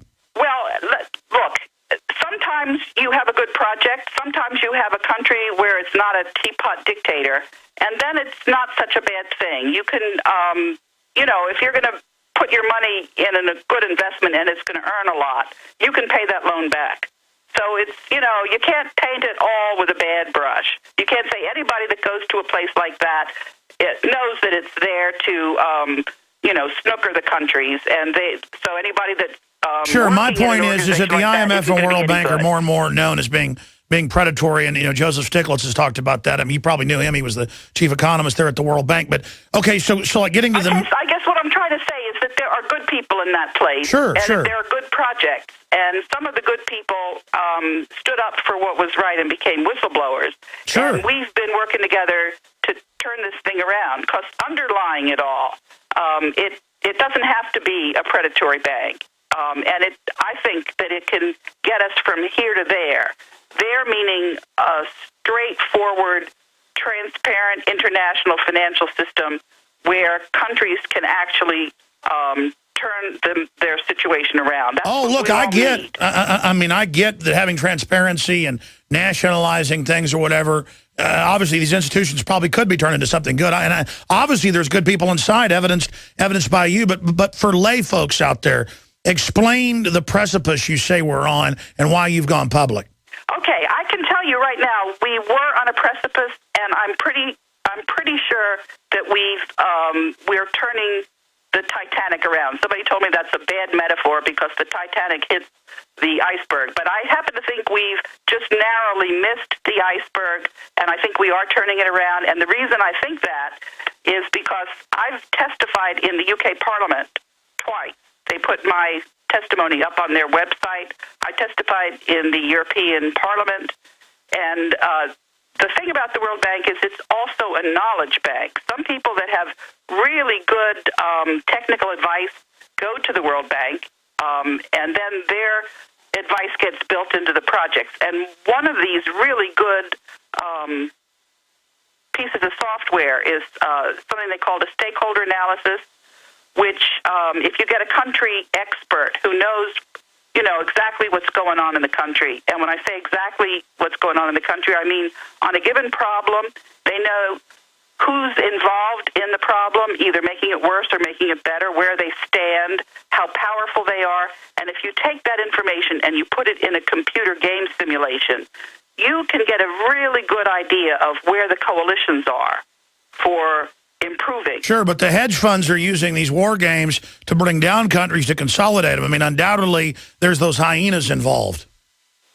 This software, I can tell you, if you're trying to figure out how to avoid a problem, it will give you a really good blueprint. And I asked these people in 2004 to model rule of law. And I'll tell you who designed this model. It's a man by the name of Jacek Kugler. He's a professor at the Claremont University, but he's also been the president of a number of political science analysts, their groups. In any event, I modeled rule of law, and it told me in 2004 that if the U.S. didn't play by the rules, we were going to lose the ability to just name the president of the World Bank. There was going to have to be an election process. So that's the U.S. losing dominant control of a major system of the world government.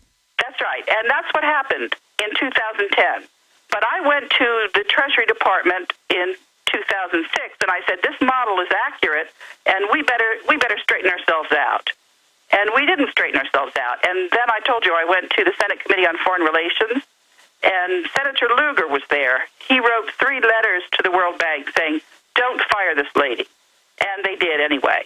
And I didn't mind, actually, because I had been there for 20 years. I had a pension, and I just wanted to get the problem solved. So I've been working pretty much full-time on this problem. I have gone to anybody who couldn't run away from me fast enough to tell them that we were involved in a collision course. Because after I saw this problem, looking at it from the World Bank, which is like a microcosm, I then read a larger study that was written around the same time, and it was talking about the world. It wasn't talking about the World Bank.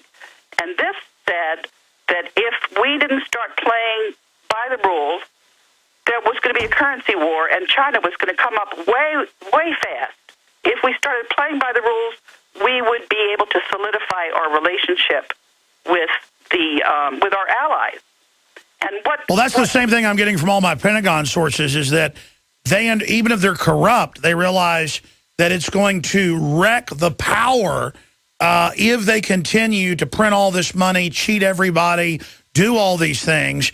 And so that's why you're seeing such big shakeups around the world. But exactly. And so, for example, the people inside the Defense Department that were familiar with the stakeholder analysis, the minute Secretary Hagel was named, I went to the Inspector General in the Department of Defense, and I said, this model is saying that we have got to clean up our act, or we're going to be, you can read the model as well as I do. And the next week, I got an email from LinkedIn from the person inside the Defense Department who had been working on that model. I had spoken directly to Secretary Hagel when he was a senator from Nebraska. Yeah, so they know the corruption. Sure. So we're going to go to break. This is powerful. Let's come back with that, but I'm familiar with this just from some of my sources. They realize the snowball of corruption so out of control, they can't even control themselves, and it's going to force everyone to leave the dollar, not because they hate America, but because it's going to destroy them if they don't. Is that accurate? We've turned it around. We're not leaving the dollar, and we'll talk about gold at the other end of your break. All right, I want to hear what you have to say about that. Former World Bank insider Karen Hudes is our guest, and she certainly has a lot of info for us. And then I was talking to her in the break, so I want to get this straight about whistleblowing, about you having some issues with that. I want to find out what's happening on that front straight ahead. And we'll also give you her website on the other side for listeners that want to check that out. All this and more straight ahead. I'm Alex Jones. You're listening to the GCN Radio Network, GCNlive.com, and my websites are Infowars.com. KAHudes.net, and 20 years at the World Bank as a lawyer, high level, writing policy, graduate there of Yale Law School, also the School of Economics in Amsterdam. And she's got a criminal trial coming up for whistleblowing, basically, with Holder. And wait till you hear about this, what they're using to go after her. I mean, I've been told by high-level NSA people, not just Wayne Madsen, that's what the NSA now is just used to spy on everything from police to bureaucrats to preachers, but mainly financial people and then government people. But they want to know what influencers are up to. And it's all so illegal. And they've got over 800,000 private contractors in the U.S. alone with top secret clearances that can just dial in and look at everything you're doing privately. And they're getting caught using it to harass people and go after their wives or steal from people. I mean, it is just a criminal gang, like a snowball, like she said. If you want to support us, folks, we've got a 15% off ProPure and support yourself, getting the best gravity-fed filters out there. Infowarsstore.com, 15% off. We never do this special. We've done it one time before with promo code WATER15, Infowarsstore.com. Okay, we only got about 4 or 5 minutes left, and we're going into overdrive. If stations don't carry this next hour, people can find the free podcast at Infowars.com/show and the audio and video feeds that are coming out. And be sure and support our local AM and FM stations. It's just this info is an emergency transmission. It's too important. We're going to keep going here. We only have about 4 minutes left in this segment. Tell me about the persecution you're going through, but the good news of the governors being aware. Go ahead. Okay, the persecution is very simple. I have to go to criminal court on the 30th of May. Eric Holder's people are there waiting for me, the district attorney for the District of Columbia. And I'm charged with trespass, which is impossible because the 188 ministers of finance that run the World Bank wanted me back there. So it's trumped-up charges, and, you know, that's what they're trying. Yeah, you were telling me the security firm, you know, is owned by the globalists, so that's how crazy it is that you go back for a meeting there, and then they charge you with this. That's right. Well, actually, what I did was I sent an email to the commissioner of police, Michael Reese, and I said, if you don't think I'm really reinstated, you just, here's the email address of the man who's in charge of the development committee. That's the president of the National Bank of Poland. Or you can ask the dean of the board of executive directors, Dr. Hassan. And he didn't do that. So he suckered me there. And then he handcuffed me and kept me outside in his squad car for an hour.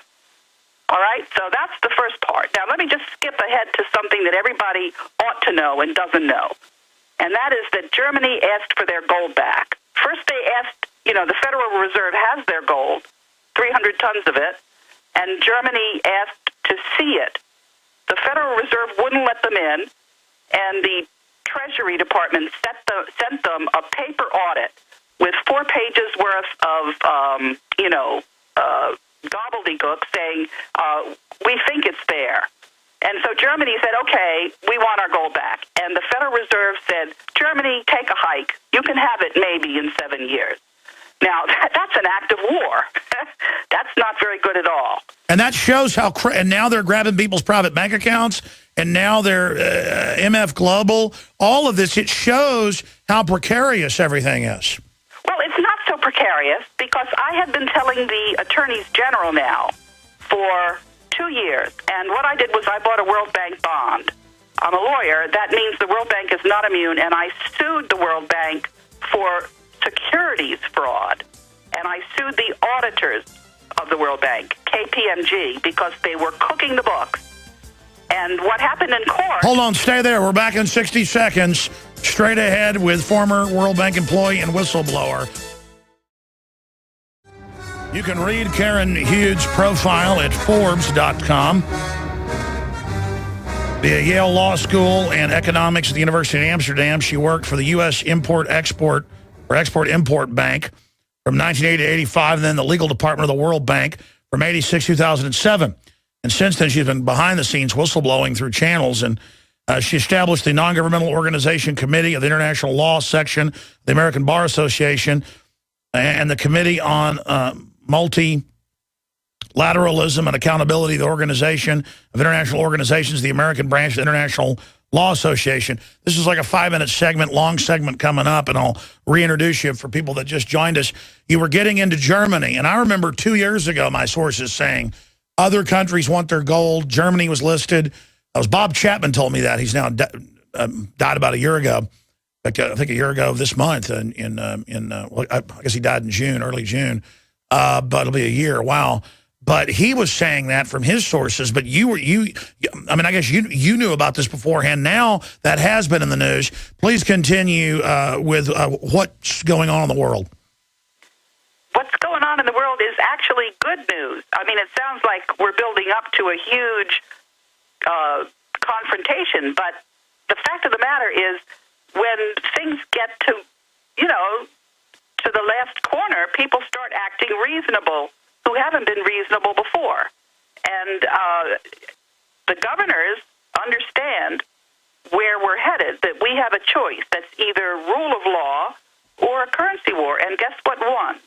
Rule of law. It won. And so what I expect we're going to be seeing in short order is, the first thing that we're going to be seeing is that people are going to recognize that the mainstream media is owned by the same economic group. What business do they have telling us what our news is? This story that you're hearing from me for the first time, it wasn't because I wasn't trying to get through to you all. It's because there was censorship. And so once people recognize that there's censorship, why should all of your media be owned by these financial interests? The simple answer is that it shouldn't be, and it won't be. That's going to be corrected. I've been telling the credit rating agencies for the longest time about these problems. When there was the election, who was Mitt Romney's national security planning chief? It was Robert Zoellick, the former president of the World Bank, who was denied a second term because of corruption.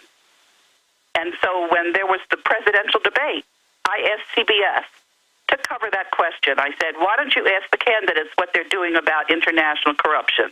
There was no question for the voters. What kind of presidential election is it if there's corruption and the media won't tell the voters? This is a real problem, and this problem is now, that's the biggest thing I have to tell about my whistleblowing. And you're saying the U.S. could lose control of the World Bank? Excuse me? You're saying the U.S. could lose control of the World Bank? What I'm saying is that if the U.S. doesn't start playing by the rules, we are going to lose the dollar as an international currency. The World Bank is a microcosm in the very center of the international financial system. And if we're not telling our people that we have a reputation for scofflaws, that we don't tell the bondholders what their financial statements are, this can't continue. It's a massive loss of, well, listen, it looks like they're getting ready for the loss of confidence, and they think paramilitary takeover is going to protect them. All I see is government running around battening down the hatches like it's the end of the world or something. Well, here's the point. There won't have to be that kind of a shakedown because we have a federal system.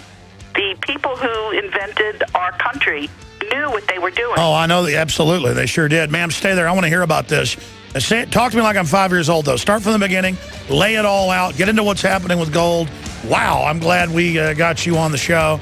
And hat tip to John B. Wells. All right, folks, if you just joined us, a major insider whistleblower, and the Justice Department's trying to persecute her over this, Karen Hudes, kahudes.net. Here's her Forbes profile. Who is Karen Hudes? She, again, is from Yale Law School and also University of Amsterdam in economics. She worked as the U.S. Export-Import Bank on U.S. from 1980 to 85, and then in the legal department of the World Bank from 86 to 2007. She started blowing the whistle then to Congress quietly, but through channels. She established the Non-Governmental Organization Committee of International Law section of the American Bar Association and the Committee on Multi-Transnationalism and the Accountability of the International Organizations of the American Branch of the International Law Association. And she joins us now to continue breaking this down. So what is the big picture? What's happening with gold? What will happen if we lose the world dollar reserve currency status? And where is the corruption, the main centers of corruption right now in the IMF and World Bank? Okay, I'll answer your last question first, because I'm sure your listeners are saying, why should I take this lady's word for it? It's not my word for it. There's very accurate data on who owns the transnational companies, 40,000 of them. And there's a group of mathematicians in Switzerland at an institute that's the #1 university in Europe. And what they did was they did a model of that accurate ownership data, and they found out that there's a group of 147 companies, and most of these are financial institutions, and they own 40% of the net worth of the stock market all over the world, and they own 60% of the earnings. But it's not like they have a lot of money. They did it through interlocking corporate directorates in a very clever way, in a secret way, and it's only because those mathematicians were able to model it that they found out that, guess what, all these separate companies, because of the interlocking directorates, they're all actually one conglomerate. So So you have a world conglomerate of corruption that goes around, and they're the ones that own the Federal Reserve. They're the ones that own all of the media. Now, in the last 20 years, the number of owners of the major media in the U.S. went from 50 down to 5. Guess what? Those 5 are actually through interlocking directorates. They're all one company, one group. So you've got a central, what this study calls it, is a super entity. You have a super entity that thinks it can control the world. Guess what? We people are a little smarter than that. Those mathematicians modeled it, caught those people with their hands in the cookie jar, and we've been, and when I say we, it's a group of World Bank whistleblowers, and we've gone around and we have, we've reported the fact that the World Bank financial statements are incorrect, and the auditing firm that was supposed to say whether or not they were reliable financial statements, that was KPMG, that's one of the main 5 auditing firms, didn't follow the audit rules. So these stocks are traded not just in the federal system, but don't forget you have the state attorneys general are responsible for protecting their state investors. So the states are now working to solve the problem. And so we're not going to have a situation where there's, chaos and whatnot. We just have our states are going to clean up the mess in the federal government. Okay, so, and when he was a senator, you say you advised Hagel of this and many others, and we're seeing some evidence they're trying to right this because, not out of altruism, but because it will wreck their own system they're already in control of. The globalists brag that they have this combine, this group of insiders that are given the free credit, that are given the insider knowledge, that are able to manipulate things, that are given the loans at 0% interest, or in some cases even lower. And they're establishing this global corporatocracy. But you're saying that you see that the establishment is starting to reverse itself. But if this group already has leverage control of everything, how is that the case? Because I'm not trying to be pessimistic. I hope you're right. All I see is militarization of police, training to take on the people worldwide, and a conversion to a collapsed economy with these people the only ones that have any of the resources. And I see a premeditated program to implode the world, be the only ones left with resources, to then buy everything up for pennies on the dollar, with kind of a eugenics overlay of social Darwinism as the political rationale that they're doing God's work. So what are the signs you say that this has been turned around? And then break down this term that I had never heard of to show my ignorance here of this backwardization. Okay. I can tell you what signs you can see. The fact that I'm on your program, the fact that your listeners are hearing about it, and are they going to be sitting on their hands? No, I hope not. They're going to be in touch with their governors, and they're going to say, you get this thing straightened out. And I can tell you that I have had a lot of help, and it's just been incredible. And so I'm not the only one that's telling these corporate kleptomaniacs that, no, they didn't, they may have had plans for it, but it was nipped in the bud. They were caught with their hand in the cookie jar, and it's not happening. And it's not happening in the biggest way. And, I mean, it's not like the listeners can just sort of sit back and say, okay, the problem's solved. No, you're part of the solution. You stay tuned. You figure out what's going on. You get active. You work together with all right, well, what are the signs? Community. What are the signs you're seeing that there are insane parts of the establishment trying to reverse this and trying to secure the dollar's world reserve currency status? Okay, you'll see it, for example, in one of these bills that the mega banks are going to have to pay more money. They're going to have stronger reserves because they're too big to fail, so they've got to have a bigger capital requirement. That's a proposal from, I'm trying to remember the So you think the Wall Street Journal's right that Bernanke's out in August and they're going to raise interest rates?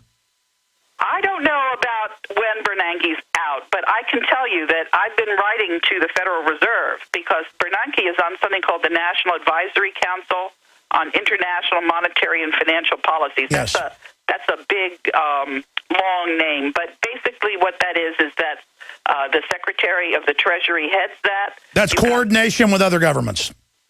There is a lot of coordination with other governments. I was up all night last night sending faxes to all of the 188 ministers of finance that run the World Bank to give them an update on this. They've been aware of this problem. They've seen it coming, and they wanted me to try to rally the troops. And so you're saying after 6 years of whistleblowing, you're starting to see signs that show the establishment gets it, which I would think is sane.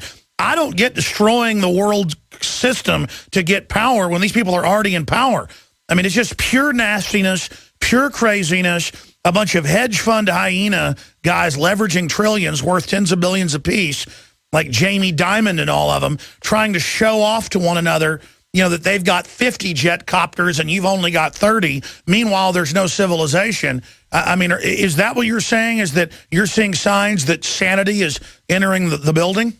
Yes, absolutely. I mean, these guys, instead of wearing their status as a CEO in this network of control as a sign of great esteem, these guys are going to be seen for what they really are, crooks. No, I think we're in good shape. Actually, I'm just going to start really enjoying to see how these people are brought down to earth with the rest of us. They're not above the law. The law is there, and you know, one of the points I wanted to make is that it's not like we're talking about world government.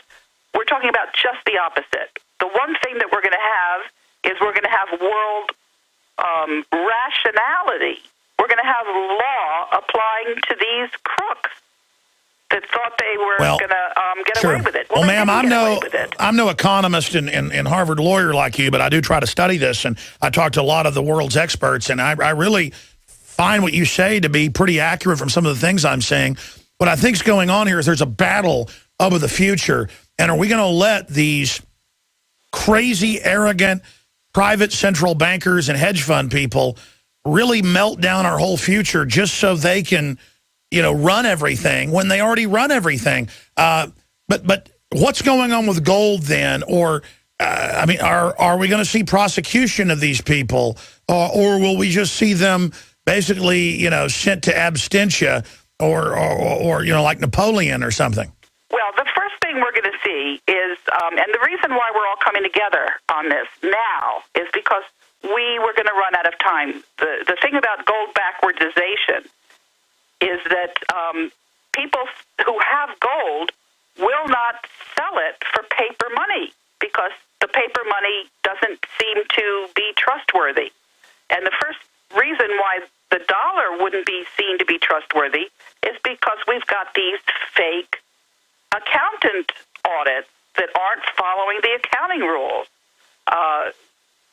There are a number of whistleblowers inside the World Bank who saw that the numbers weren't adding up, and when they reported it, they would get thrown out with no recourse. So if that happens inside a banking institution, you can't rely on the financial information. And so that means that all the regulators in the world have got to crack down. And so what you're going to have is you're not going to have one central place that's going to run the world, but you're going to have all of the different local places, the states, applying the same rule, but being able to do that all together because of the flow of information. And so what I've had now, and the other world whistleblowers have had, is we've seen, for example, the UK Parliament is now helping the governors crack down on these illegal financial... Sure, and I mean, Iceland's thrown them out as well, but then I see the acceleration of looting of bank accounts in Cyprus and places. Some would argue that was actually robbing the bureaucrats' money that had already been robbed as well. Some people even claim that was like a reverse robbery. But let me ask you this question then. I don't see these globalists turning loose of power. I think they're too dangerous to not be locked up. I understand there's also a danger in running them to ground because then they're cornered. But, I mean, I don't see these people ever giving up. It's kind of like, Corzine making 30-to-1, 40-to-1 bets with other people's money that were dangerous bets to begin with. So their arrogance is their undoing, but also makes them that much more dangerous. And I understand there's a lot of people you talk to that are listening to you in the system, but I don't see these globalists, these New World Order people, I don't see them giving up. I mean, I just don't see the proof of sanity. I mean, are you saying maybe all these scandals coming out and Congress growing somewhat of a spinal cord, and they actually are doing some real investigations now, is that a sign of what's happening? I'll tell you what I think is going to be the mechanism for the transformation. It's going to be the transparency and the flow of information. And so you're going to see scandals. You're going to see these people shamed. It's not so much, I mean, I can't speak to... So you're saying a flood, I'm saying this, a flood of whistleblowers who think they can't get us all if we all start flooding info. So instead of meeting in the parking garage, because everything's spied on, everybody start whistleblowing, that would bring them down. That's exactly what's happening.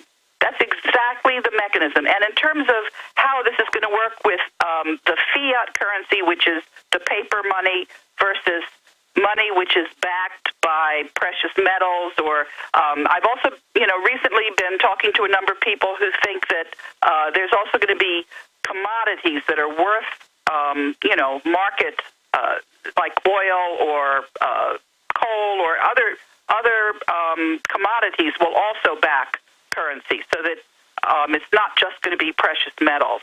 Because the thing is, if you just stick to the precious metals, the people who now have the precious metals are going to be, they're going to have a leg up. It's not fair. So there's going to be, in other words, there's going to be a transition where the strong money is going to start to replace the paper currency, but it's not going to be like the paper currency goes out of circulation from 1 minute to the next. It's not going to be abrupt. And just the same way, we're not going to have automatically good rule of law. We're not going to automatically have people paying more attention to ethics than, survival of the fittest in the marketplace.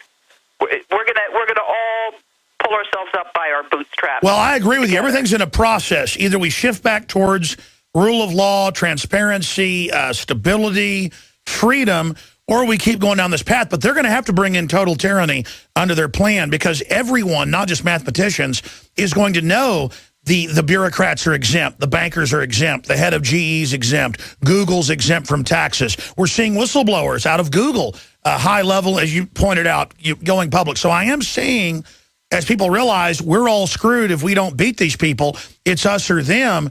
But if we don't beat them, they're going to go all the way, because they're going to have a total tyranny in a system where everybody knows they're above the law and that they stole their wealth. I mean, the justice will be served. They are not going to get away with it. They are blowing up society so they can be in charge of it. None of us should put up with that.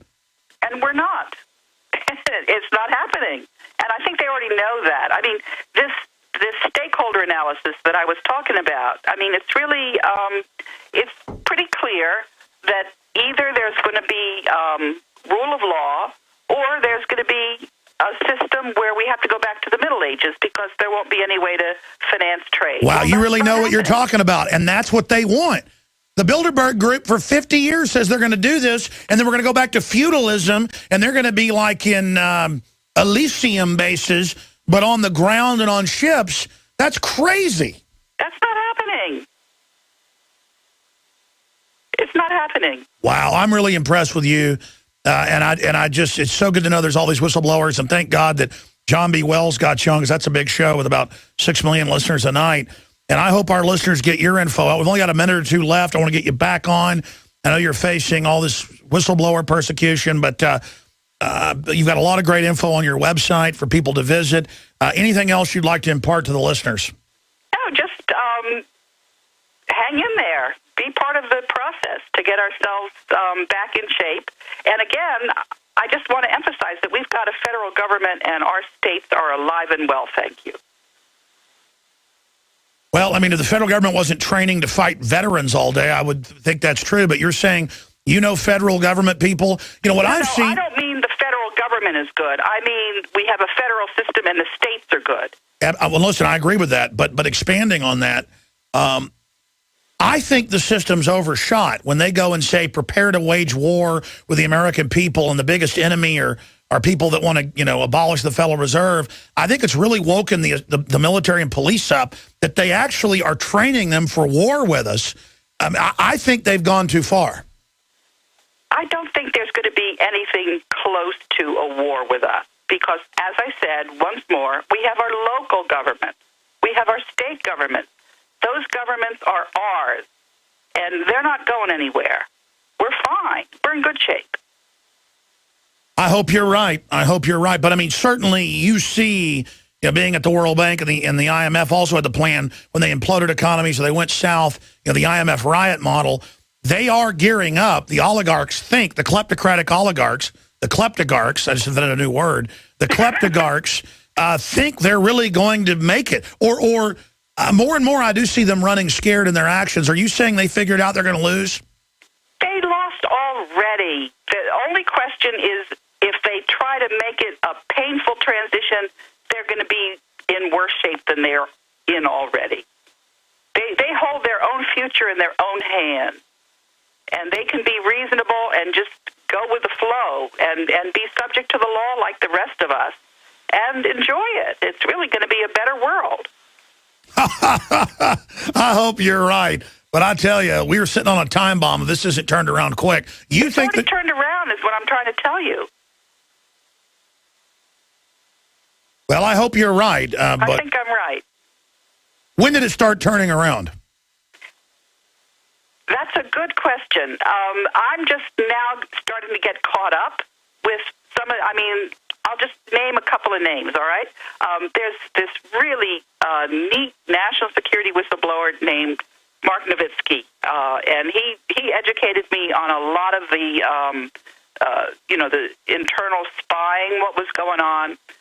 And, when you've got that kind of person who's helping and informing everybody else, it's like we just reinforce each other. And so I just have every bit of confidence that, we know where the system's gained. And it's not like one of us knows it. We all know it because we've all shared this information. So the cat's out of the bag. People are now aware of the program. And then once people realize that there can be evil going on, then they start to recognize all of it. And I do see the sleeping giant awakening right now. That's exactly the point. And then once we're not naive anymore, we can recognize it, and then that begins the healing process. Or the bankers set off a nuke in Chicago and bring in martial law. But, I think now that people know the type of stuff they can pull, that doesn't have the same power anymore.